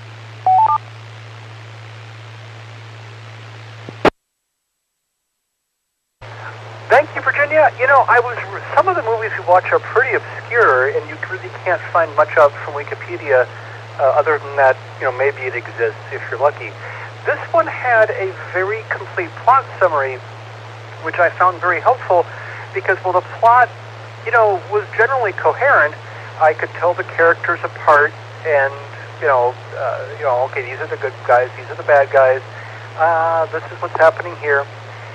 It was often kind of like, okay, something bad is happening, and now something else bad is happening. Having it explained did make it a little more convenient to me. Believe me, compared to some of the incoherent stuff we've watched, it wasn't that bad. The plot was goofy, and, only someone writing at the turn of the 20th century would have believed this made any sense at all. But, they did, the movie had a lot of weaknesses in other areas, but they did make an effort to give us what could have been a thrilling and engaging story with a zany plot, kind of space opera except it's on Earth. But, people have hung big blockbuster movies on plots that are even thinner than this one. So, I'd have to say the plot is okay. I'm going to pick on the movie in some other respects, but they really had something to work with. Again, people have made hundreds of millions of dollars with plots just as thin as this one and just as implausible. So I could tell them apart. I could generally tell what was happening even if details helped. So, it passed. NT5TM.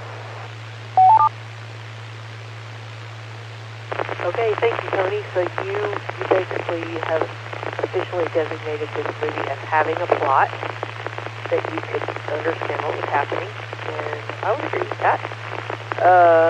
It was a very typical turn of the century type science fiction fantasy plot. They weren't quite ready to write a whole lot about going to space, but they did dig their undersea and digging to the center of the Earth kind of movies back then. Okay, let's check in with Bob, AI52E. Tell us what you thought of the plot at the Earth's core. Well, okay. Well, I actually think very similar to Tony. I think the plot was fine. I think Edgar Rice Burroughs knows what he's doing, and I think the plot had a lot of potential. As he also said, there's other things about it that were pretty fun to talk about in a not so positive way. But I think they had a lot to work with. I think the plot was good. It reminded me of the old H.G. Wells movies, and I think it was even the one we had like last week when they went to the moon, maybe 2 weeks. But the plot was fine. But more to talk about other things. This is AF5QE.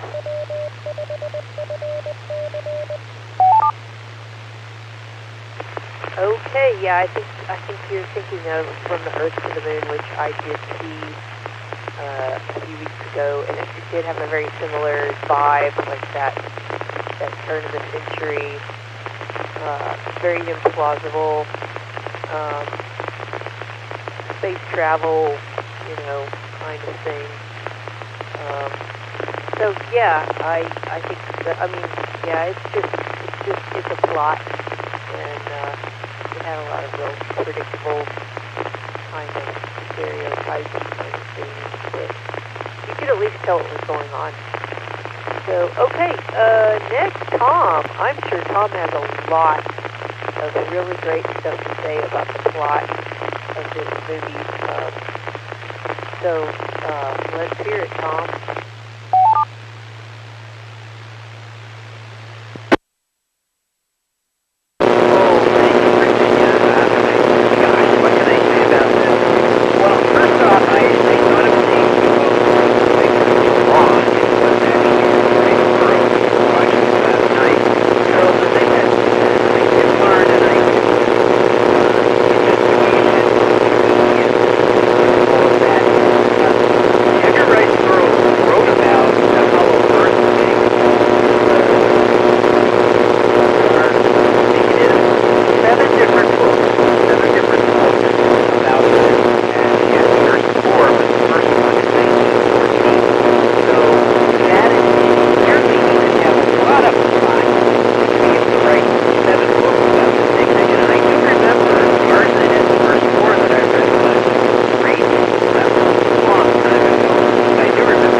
95 ICX NV5F. Okay, thank you, Tom. You could have kept going for another 2 minutes if you had those stitches. Yeah, good gravy. Okay, before I start blathering, we have to hear from David, W5EBB. David, what did you think of the plot of this film?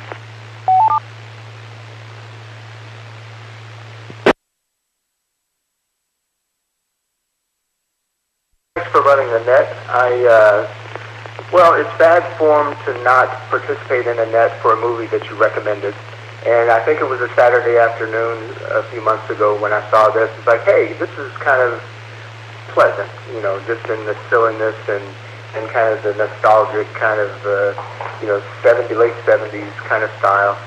Very much it looks a little bit like a Godzilla movie in the effects, a little bit of Thunderbirds, and a little bit of Return of the Jedi also. And some similar scenes like when Ra was choking the Mayhar with a chain. Looked like Princess Leia choking Jabba the Hutt with a chain, and the Ewok celebration at the end. So I think George might have seen this movie too. But yeah, inside the large cave, the sky underside of the Earth's core, perpetual daylight. This was from an era, I guess when this book was written, of possibilities, not just what's up there, but what's down there. And, it's easy to let the mind kind of go and explore these ideas. And there were interesting early science fiction books about that. And there's also the social aspect, which you often find in science fiction. Here, the humans ruled by the Sagoths, ruled by the mind-controlling mesmeric Mayhars, which sounds like a punk rock band, mesmeric Mayhars. But yeah, it was a pleasant movie. It was a fun movie to watch, I thought. And I think they did use a lot of the same sets, probably to keep the budget low. And so you saw similar scenes, which was a little bit, out of position, I think, as far as the storyline might go, to make it confusing. But at the Earth's core, subtitled Angry Birds, W5EBB.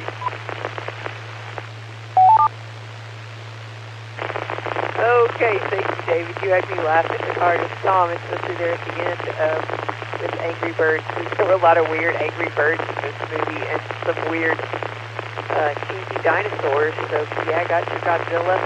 I'm with you. I was noticing some things that I think that might have been ripped off for Star Wars in here with these monster battles and all that. I noticed that too.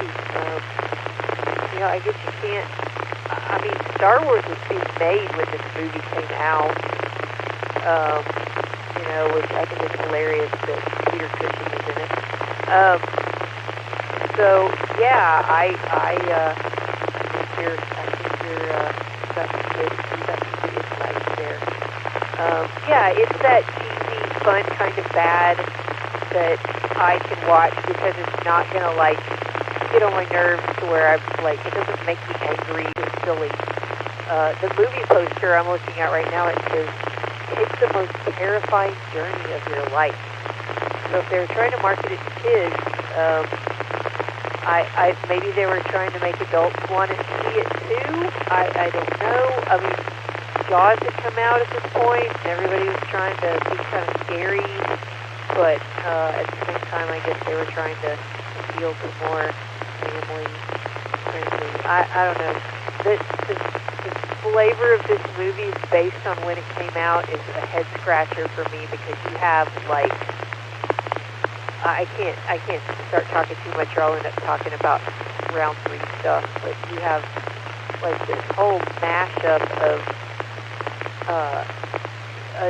old style genre. I mean, I swear it looked, the way the movie looked and the style of acting, I swear if they had broken out into song, I wouldn't have been surprised. It looked like it. When we started watching it last night, I was like, are y'all sure this was made in 1976? It looks like 1956. I mean, the styles were, the clash of styles in this. But anyway, I'll save that for part 3.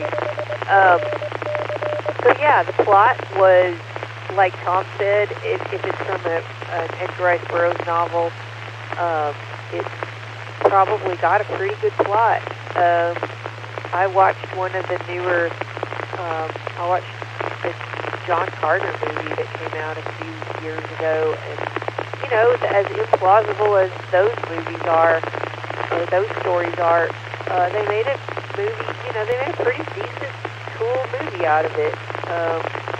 So I would say that there probably was a lot more subtle and interesting, quote-unquote, you know, grown-up plot in this, but they were trying to, you know, appeal a broad spectrum appeal with, you know, with characters, love interests, and, you know, action and monsters, and but yeah, it was a pretty thin plot for as long as the movie was, and it had a pretty, you know, stereotypical thing. Something I'll say about movies, watching movies now that came out 40, 45, 50 years ago, like watching them now, I think I've just, maybe everybody else might feel this way too, I think I've been so spoiled by what has come after, in good ways and bad ways, like, you know, yes, the technology, the state of the art is better, but also the plots of the most recent past decade or so of movies have been so convoluted that it's almost like now when I sit down to watch a movie, I don't even expect it to make any sense. So it's like I don't even really, like, try that hard when I'm watching movies now. It's hard for anything to really get my attention, even if the plot's pretty decent. And I mean, you can get interested in just about anything if you pay attention. And I found that I have a harder time, like, really, because this plot's not that hard to follow. You know, characters aren't that hard to tell apart. You know, but and it might be that I'm online messaging you guys like the whole time too, and we're just like messaging everything. I'm sure that's also really distracting too. But I found that I have a harder time like actually wanting to spend my time paying attention to movies. It's really got to be something that grabs my attention. So I literally like lose track of the plot of something in like the first 20 minutes, and I don't think it's because my brain is fried or anything. I don't know. But yeah, the plot of this was fine and, you know, fairly predictable. You know, cute young guy falls in love with pretty lady, and she happens to be the princess that they're going to sacrifice. So there's all kinds of monsters under there. I did like the idea about because I was like, where's all this ambient lighting coming from? And I actually liked the idea that despite the fact that if you're in the Earth's core, you're going to be in some kind of liquid that's under intense pressure. It's not going to be hollow down there, but the fact that they were like, oh, well, once you get past all that magma and glowing liquid, molten metal and stuff, then that's all above you, and it's just like evenly lighting everything. But the whole set looks kind of like a Star Trek set, you know, and the plot being filled out with lots of action and monster battles and all that.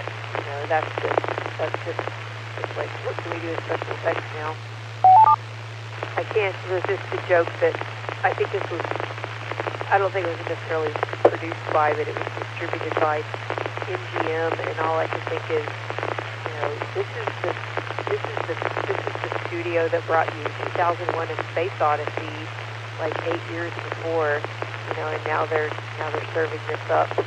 But they were, you know, it was an interesting time in the mid-70s. So anyway, I won't say a whole lot more about the plot because you guys have pretty much covered it. So, and I will honestly say I lost track of things. I was tired and distracted by all the other, you know, nonsense that we usually do on Friday night. So let's go back around. Again, this is Virginia MD5F, net control for the Afterglow movie. And before we continue on to round 2, I will take check-ins to see if there's anybody else that would like to get in here with us. Please come now with your call sign, your name, your location, and whether or not you did see At the Earth's Core from 1966.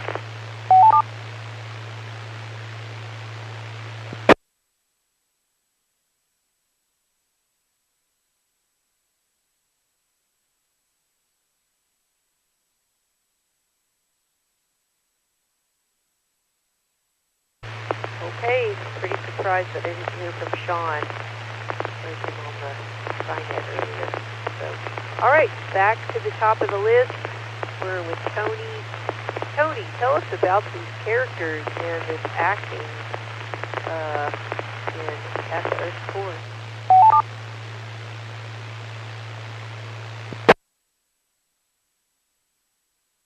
Well, thank you, Virginia. I'll sneak in one quick rant here. Yeah, there was some wonderful, just golden age visual effects going on during this time and in the years after.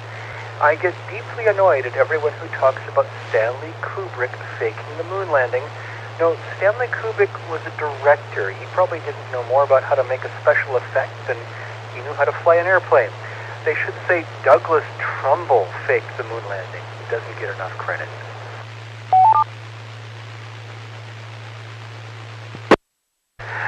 But regarding the characters, again, yeah, I mean, this movie really could have been something. I mean, the hypnotic birds forcing the beautiful women to sacrifice themselves, that's just like a canned, instant, melodrama Hollywood. That should have been terrifying instead of being kind of weird. There was so much good material here. But yeah, again, the characters were relatively well defined. Of course, I was a big fan of Carolyn Monroe because I'm a dude. But the characters were clear. I loved having the slave revolt. It may have been a lousy set where they started doing that, but I really enjoyed that. I don't know what to say. This movie to me was in a lot of ways was less than the sum of its parts. The plot had a lot of potential. The characters were clearly defined and dramatic. Maybe the special effects and music spoiled it. I don't know. Maybe it needed to be more tightly edited, as Tom suggested, because it did seem to drag on too long. So by and large, I liked the characters and found them identifiable. I appreciated, them going home. And Dia wanting to stay in the place she knew. I appreciated everyone's fear of the giant hypnotic birds. It just didn't quite add up as well as it should have. But they tried. I think on an individual level, I think the actors generally tried quite well. NC5TM. Okay, thank you, Tony. I won't talk about the acting and characterization yet, but I will respond to your rant, my counter rant. The special effects nomination for 2001 and the Oscar for 2001 for the special effects was awarded to Stanley Kubrick, who took credit for all those special effects. Because there were actually 4 major players in the special effects department, including Doug Trumbull, who was actually a young apprentice sort of guy, but he was a catch-all. He was so talented that he had his fingers in almost every pie in that movie. But there was also Wally Beavers and Wally Gentleman and a couple of other folks who get credit in the film credit, but there was a rule that the award nomination couldn't go to more than 3 people. So rather than pick the top 3 special effects guys and put their names up, Stanley Kubrick, even in the credits for the film, took credit as the creator and director of the special effects. But I'm with you. I think he did a good job putting together a good team, and he was very demanding of things being very, very well done. and that movie was a literal special effects / technology think tank for the 44 years that it's extended. So, yeah, I would say a bunch of other people also helped Doug Trumbull fake the movie.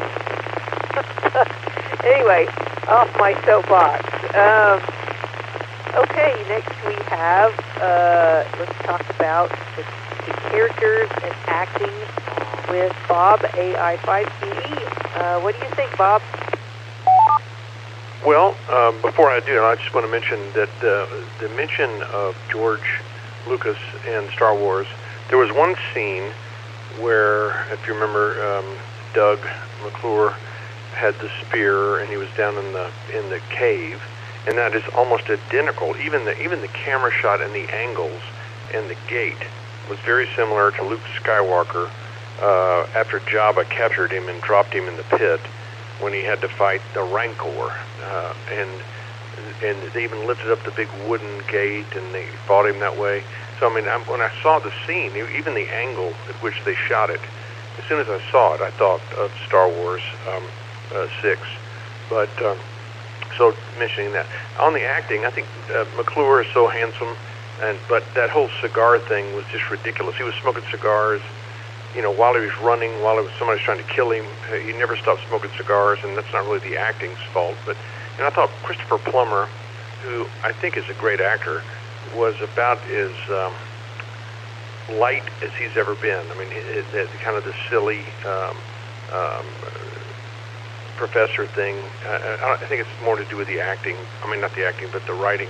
But that wasn't so great. And then the I can't remember her name. Tony said it, but the beautiful woman who was the love interest. She's not much of an actress, but she was kind of a Raquel Welch Jr. So the acting was fine. I mean, Doug's always kind of interesting, but I never don't see the actor. I always see Doug McClure the whole time. Whatever he's doing, it's him. And but I mean, it was. By the way, just for the record, I enjoyed the movie, and I think it was. I'm glad I watched it. That's the kind of movie I really enjoy, and those old hokey movies I grew up with. But the acting was fine. It wasn't terrible at all. It was just a little odd. So enjoyed it, and now let's send it back to net. AI5QE. Okay, AI5QE, NV5S. Okay, Bob, you know, when he was fighting that monster, and even the way it looked when it died, I was like, ooh, that reminds me of Return of the Jedi. And then the choking one that David brought up, that made me think of Jabba. I'm thinking George Lucas might have, probably liked this movie more than he wanted to admit. Or maybe maybe he's trying to get ideas, or maybe he wrote those down and used them later, because, I mean, Return of the Jedi is not till the 80s, so, yeah, I'm with you on that. And you said Christopher Plummer. I think you were thinking of Peter Cushing, who I made a joke last night that I thought this movie was what got him his role in Star Wars, so, but yeah, he was kind of a whiny, wimpy guy, but then at the end, of course, he gets to do his, bow and arrow awesomeness and kind of, save the day a little bit. That's not like that. But I won't say any more of my thoughts until we get to talk to Tom. 85 ICX Tom. What is your thoughts on acting and characterization?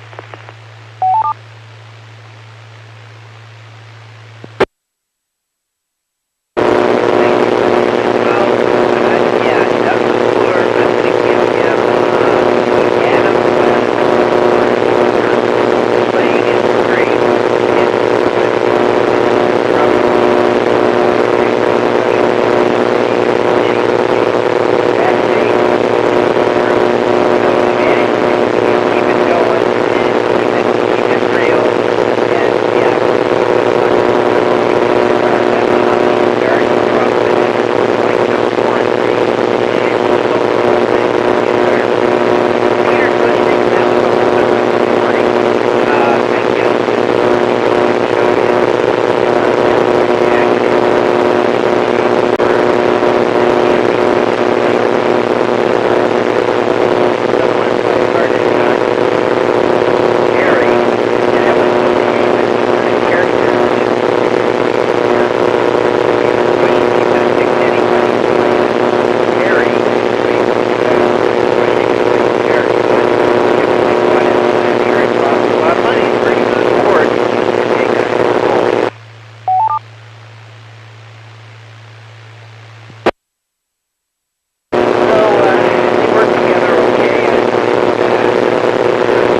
Okay, 85 ICX, 85F.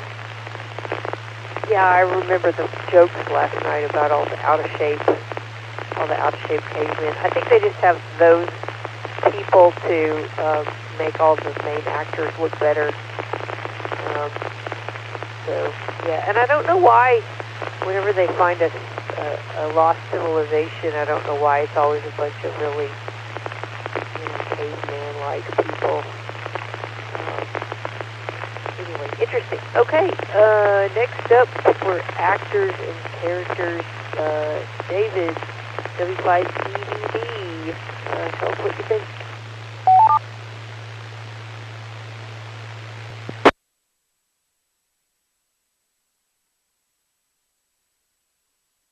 I think I've made the connection. Alan Hume was director of photography for this movie as well as for Return of the Jedi.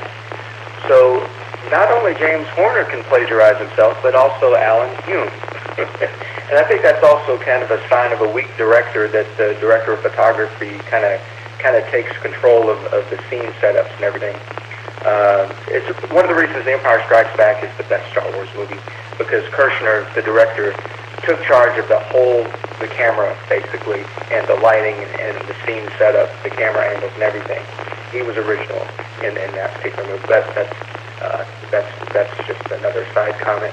But Doug McClure, yeah, he gave it his all. I mean, he was the hero and took all the tumbles and all the physical,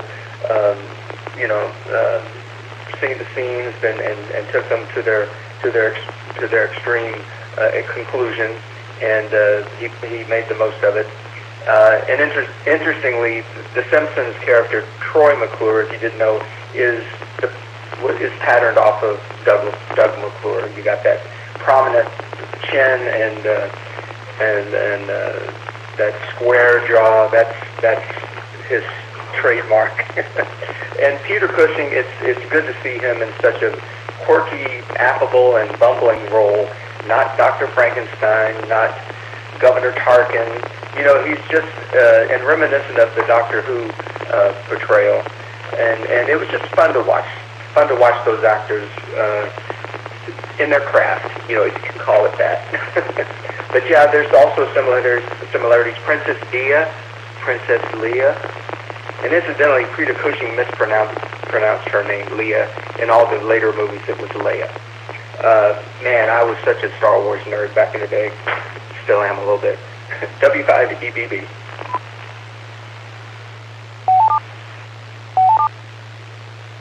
Okay, thank you. And I like side comments, and I usually respond to them because I'm always making plenty of my own. So bring them on.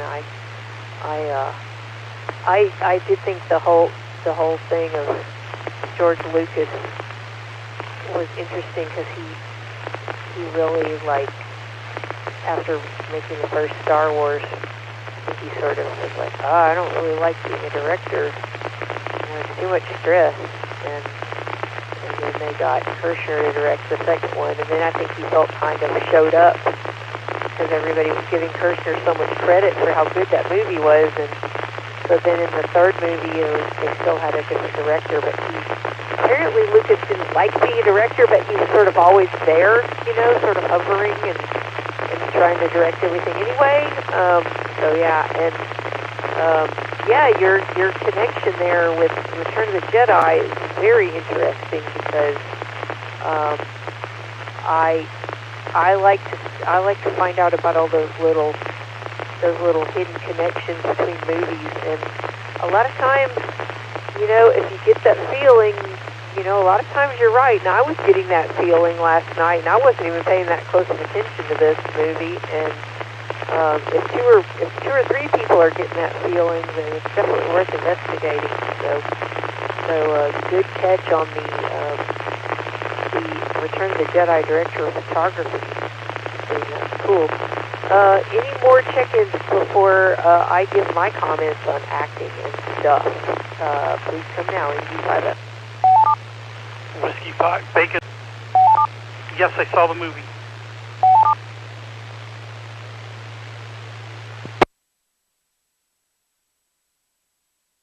Golf 5 Bravo Zoo Whiskey J near Weatherford. I only saw like the first few minutes of it, and I think I will be just listening, just checking in.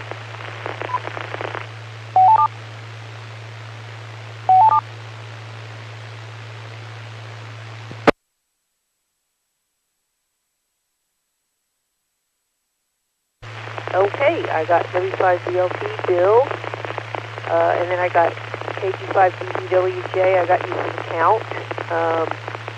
So yeah, Bill, before I continue with my comments, you are welcome to do rounds 1 and 2, which is plot and characters on this time if you want, so go right ahead. Okay, and I don't know how well I'm making the repeater. I rearranged my office last night on my ham radio shack, so hopefully I'm making it. Things are a little static, but I love this movie, and it was fun. I was watching it last night as I was reorganizing the ham shack, and it was just a fun movie. You know, it's interesting, the Star Wars connection, because as I was watching The Doctor, I thought it just reminded me of C-3PO in The Empire Strikes Back, how much 3PO kept going on, that the Doctor reminded me of that. Anyway, so that was, I had thought that's what's interesting on the Star Wars stuff. But anyway, the plot, you know, we've kind of seen before, but you know, I always like these kind of movies with the, you know, it's always fascinating to me when they go back and find the cavemen, and somehow they pick up the language so quickly, or they already speak English. So I always think that's interesting how that works out. But you know, race being enslaved and then overthrown. You know, they overthrow the people that are enslaving them, and then the guy gets the girl, kind of. Although at this one I got the feeling she didn't want to go back to his world. So, but it was an interesting. It was kind of a fun little movie, and the whatever it was, the monsters were kind of strange, the screeching or whatever. But anyway, I like the characters. The David played it very, you know, so he's trying to get the Doctor out of trouble and stuff. So anyway, it's good movie, a lot of fun. So hopefully I made the repeater. W5BLT back to net control. W5BLT and Z5F. Yeah, you made the repeater fine. That was great. And glad you could join us. And yes, I hadn't thought about that, but it's so kind of ironic that Peter Cushing was playing this very C-3PO-like character in this movie, and then the next summer he would be playing the governor, you know, who's blowing up planets and stuff in Star Wars. So crazy. And I like C-3PO, so yeah, I get that connection. That's a pretty good observation. But yeah, he was definitely that character. He was kind of, you know, he would have his moment to save the day when it was his time, but until then he was just kind of like, oh, you know, sort of just kind of a scaredy cat and a little whiny, but lovable enough to where you know, wanted him to be okay. So I guess that's a good way to launch into my comments. And I did find him fine. It was kind of neat to see him in a different role, but very recognizable. And the main, you know, the cigars notwithstanding, you know, we had a hero that you could kind of root for. It was a pretty standard turn of the century type of story, and like others said, everybody immediately speaks English, which is always great. Whenever you go to another planet or go to another world or the center of the earth or the land that time forgot or whatever, there always seems to be someone that happens to almost everybody speaks English, which is great. except for those funky guys who spoke the weird, like, backwards, you know, language that sounded like it was, had auroral distortion on it of some kind. And they were pretty standard fare for the kind of movie this is. That was a pretty common thing, I think. Like, you have the Time Machine, and you have other movies where you've got these, you know, weird humanoid characters that are, you know, I guess you could believe that they had evolved simultaneously with or from people, and they were kind of weird and, you know, kind of grotesque, but it's relatable enough. I don't know. There's always those guys. The beautiful princess and crazy monsters in this. I mean, they were characters too, and there was definitely some attempt at least kind of some creativity, but it was very, definitely have some of that Japanese monster flavor to it, especially the weird bird creatures. They were just huge with rubber suits, all kinds of size of big monster suits. You did kind of expect Godzilla to show up. But yeah, I mean, these were people you could tell apart, and you could at least care about them.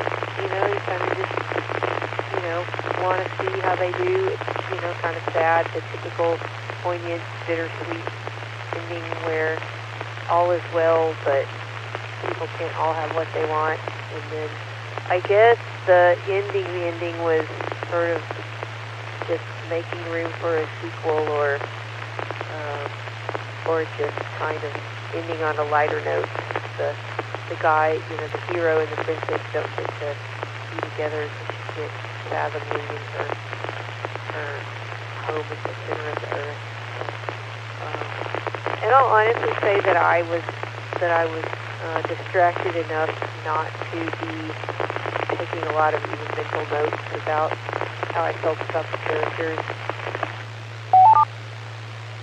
They did have sort of the standard, you know, native guide kind of character who ends up, you know, helping them and, you know, befriends them and helps them, and pretty much the standard group. One group is oppressing another, and, you know, of course the group that's oppressive are the ugly monster guys, you know, so of course you want to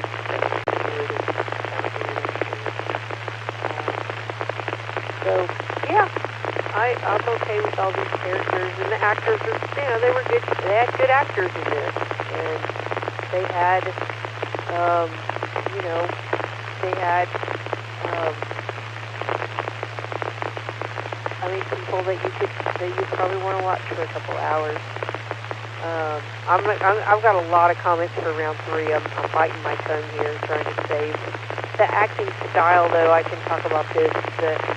It had that crisp British, like, honestly, when we first started watching this, I was like, was this really shot in 1970? Was this really released in 1976? It had that very old school feel about it, the acting styles, and it was hard for me to believe based on the acting style, especially among the British actors, that it felt so much like it was in the mid-60s, like Mary Poppins or something, and it even had, I gotta save some comments for the end, because I got a lot of crazy comments for the last round about just the overall aesthetic of this thing. So anyway, I'll be quiet now on that topic, and we are going to go to round 3. Let's see, how are we doing for time? Okay, we got enough time. So even if you want to keep it brief, we'll take a turn for everybody on round 3. Tony, talk about whatever you want. Music, special effects, the weird mash of aesthetics in this movie, whatever you like.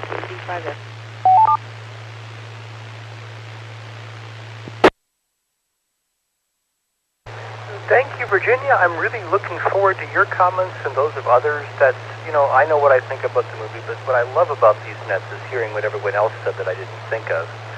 I love hearing that director of photography connection with Return of the Jedi. That's really intriguing. I think round 3 is where the movie really fell apart. The actors took it seriously and tried. They were, well cast enough. The leading man was very handsome. The leading woman was very pretty. The plot had a lot of potential. We could tell the characters apart. They behaved in reasonable ways. And then we get to things like giant rubber birds. The music, what I remember of it just seemed like melodramatic TV music from the 60s or 70s. So there was no groundbreaking Imperial March, John Williams kind of stuff here. Oh boy, I'm a little tired. I can't put enough. And also, of course, we're not. But Saturday's not very creative. There's just not enough energy left in me, I guess, tonight to properly trash how the rest of the team let the hard-working actors down here. The effects were cheap and funny looking. The editing needed to be tighter. The music was uninspired. I think the talent we could see tried to do their jobs as hard as they could, in a very sincere and earnest way, but man, music, rubber birds, the dread I should have felt, I never felt. The horror I should have felt, I never felt. And I think I can lay that blame squarely on the feet of the round 3 people, the music, the director, the special effects. They didn't measure up. NT5TM.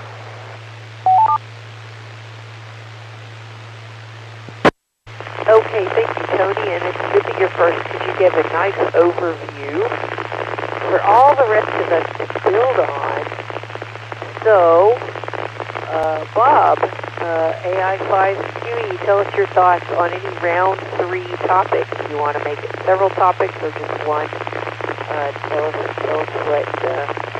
what your overall thoughts are on production values and things like that. Okay, well, first, Virginia, I disagree with you. I think Tony should go last because Tony is a film critic that is exceptionally gifted, and he steals everything I was going to say, except he says it better than I do. I think the special effects were just terrible. Couldn't have been worse. The set was as cheap gets. They had expensive actors. They had a good plot, and then they just blew it with such bad special effects. The birds standing there made no sense. The fact that they fell asleep and McClure could climb up, he probably could have shoved them all off the cliff and with their blinking eyes, which made no sense. I forgot what the monkeys in the Wizard of Oz were, but the guys who were the bad guys who were under the control of the rubber birds were just looked ridiculous. The cave was like 2 caves in a row. It's hard to exaggerate how silly the special effects were. But as I said before, I enjoyed the movie, but it's really funny. I've never seen a movie this potentially good ruined so badly by special effects. At one point, I don't know if you noticed, let me break.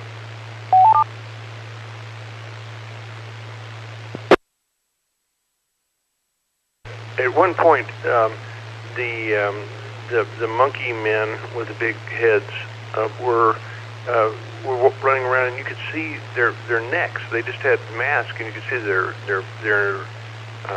top of their necks and their human skin. It was really, really unbelievable that a movie would spend this much money. They would go all to the trouble to make a movie like this, and then spend $600 on special effects.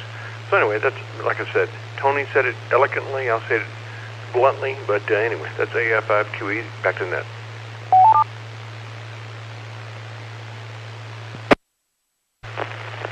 Okay, well, see, but I like that. I like that Tony has this very, very concise and, description, and then each person can kind of jump off of that. And I like everybody's different style. I think they spent, $600 is probably about how much they spent. Okay, so this should be fun, hearing Tom talk about various things. 65F.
Okay, thank you, Tom. And thank you for reminding me of Rocky Horror Picture Show's Mickey Mouse roll call. I remember it. Janet, Dr. Scott, Janet, Brad, Rocky, Okay, I got to laugh over that. It's been a long time. So, yeah, all good points. And, yes, I guess just because it was British MGM, it doesn't necessarily mean any of the same people worked on it. So, you know, it's all about who the director is, who the special effects people are. But okay, here's a fun connection. We were talking about 2001 special effects people earlier, and you mentioned Rocky Horror Picture Show, and Wally Beavers actually worked on the Rocky Horror Picture Show, because every time I would go see it and his name would come up, somebody in the audience would shout, "Hey Wally, where's the Beavers?" So you never can tell. You know, somebody who worked on a great film might also be working on a really cheesy one. So, okay, next, round 3. Let's hear from David, W5EBB. What did you think about all the general round 3 topics?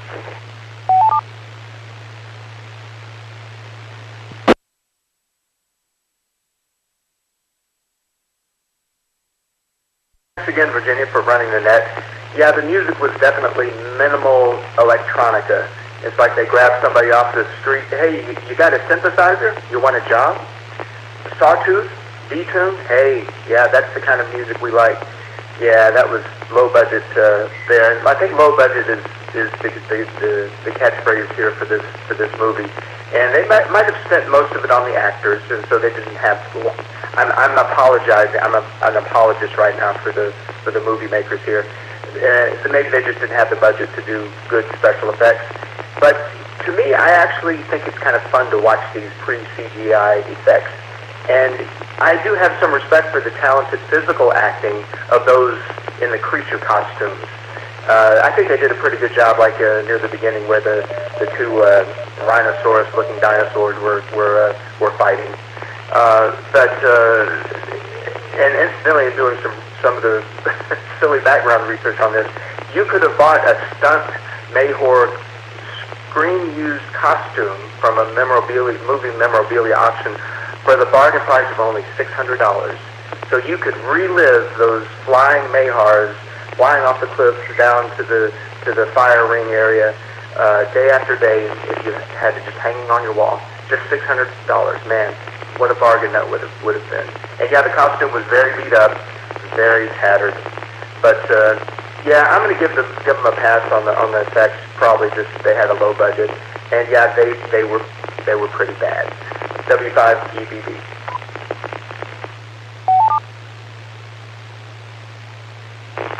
Okay, thanks, David, and appreciate your comments on special effects. I'm really holding my tongue. I've got lots of great stuff I want to say. W5DLT, what's your round 3 comments for At the Earth's Core inside us? Thanks, Virginia. I always like that visually, and it kind of just reminded me of something that maybe would have been on TV. I don't know if this was released in the theaters or if it just was on TV. I didn't have a chance to look that up. Rearranging the ham shack today, but as I was watching the movie and the effects and the kind of pretty lame music reminded me that maybe this was kind of a made-for-TV thing. I don't know if it was released in theaters. Yeah, they probably didn't have much for music and special effects, but anyway, I also enjoyed the visual fill-ins that I don't get, and I just get the audio. So appreciate everybody's comments on that. And that's all I got. Again, thanks for running the net, and I always enjoy hearing everybody. W5BLT.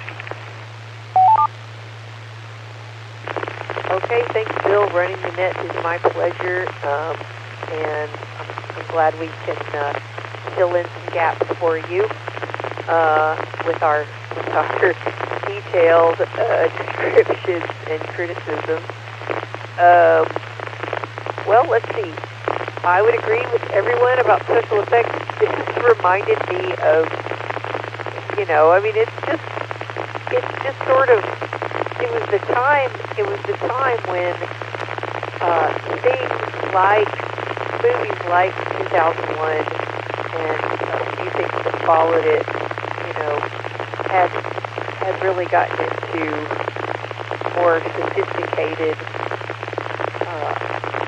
means of doing visual effects and special effects.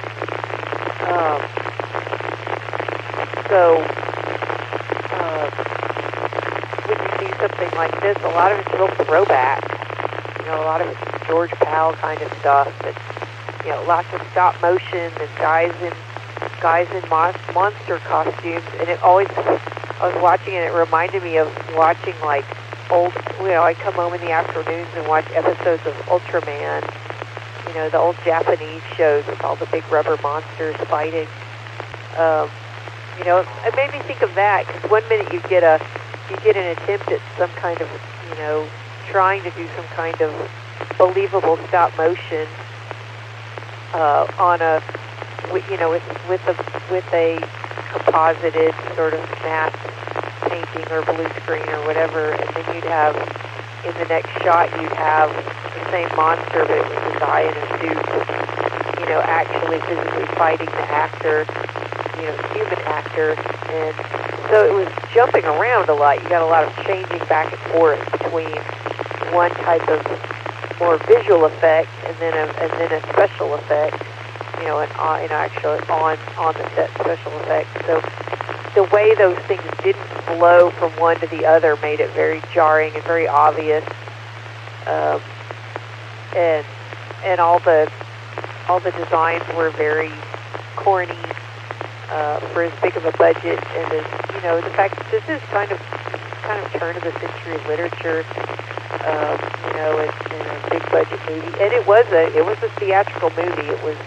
It was released by MGM, and it was a big screen thing. And I guess that's where I'll get to my specific personal comments. And this got me right from the beginning. I see the date on this, 1976, and then I see the opening shots, and it's like lava flowing, and then there's all this synthesizer music, and I was like, okay, this is kind of got a little bit of that early 80s, B-grade science fiction movie vibe to it with the synthesizers, and I think, oh, this is going to be some kind of a mid to late 70s science fiction movie that's going to be kind of a prelude to some of the 80s, cheaper early 80s things, and the music is just, that's what it's saying to me, and it's got that real, like, and some of the Star Wars rip-off movies that came out in the late 70s, had that kind of synthesizer music, and it sounds cheap, but it was real common back then, and I'm thinking, okay, and then it cuts to the credits are over, and then it cuts to the actual, like, beginning of the movie, and you've got this kind of jaunty, sort of big extravaganza adventure movie, like almost like Around the World in 80 Days kind of music. It's like, what are we watching, a different movie now? And I was watching just the the Technicolor style of filming, and even the film stock and the style of acting, and then of course it's a turn of the century, kind of Victorian style aesthetic and story they're telling, so they go for that style with all the costumes and the lighting and the filming effects, and I really honestly feel like the date on the film was wrong. I actually went on IMDb and looked it up, and I was like, yes, 1976, and there were all these synthesizers. It's like, what is this? It was like it couldn't decide what it wanted to be, and you know, I know that a lot of times, you know, most of the time a movie will have even a different group of people make the title sequence, so the title sequence just didn't match up at all.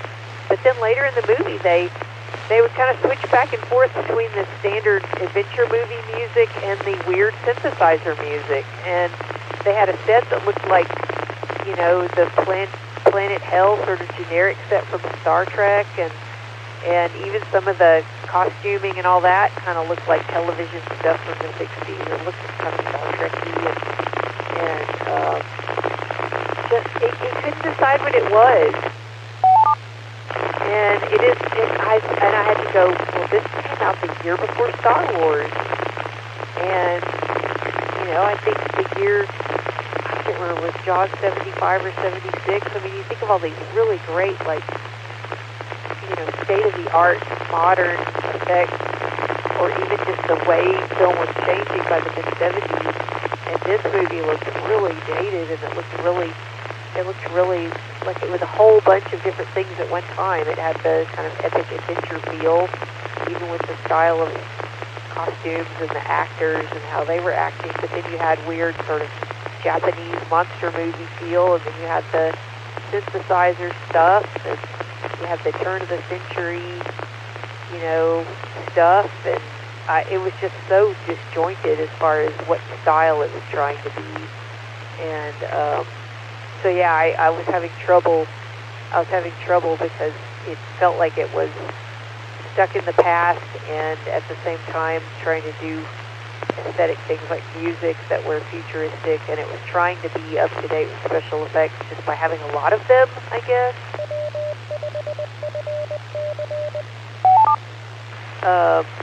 So yeah, I didn't find the music particularly memorable.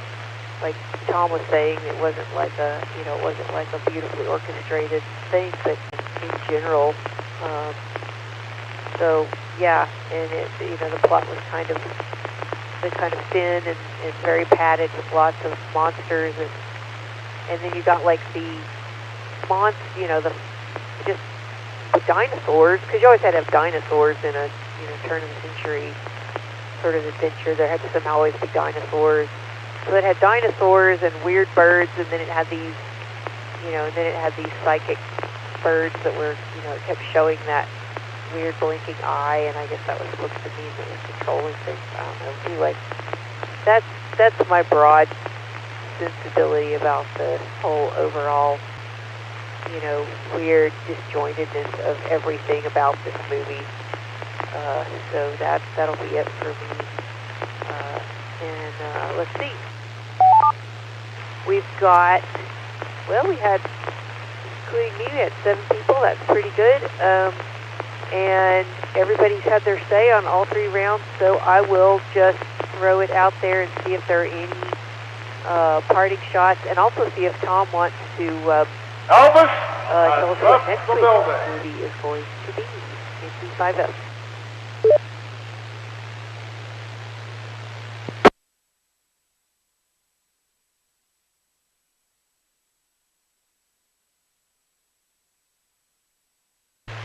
Okay, no final words. Tom, do you want to give a synopsis of next week's?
Online-only release from 2022.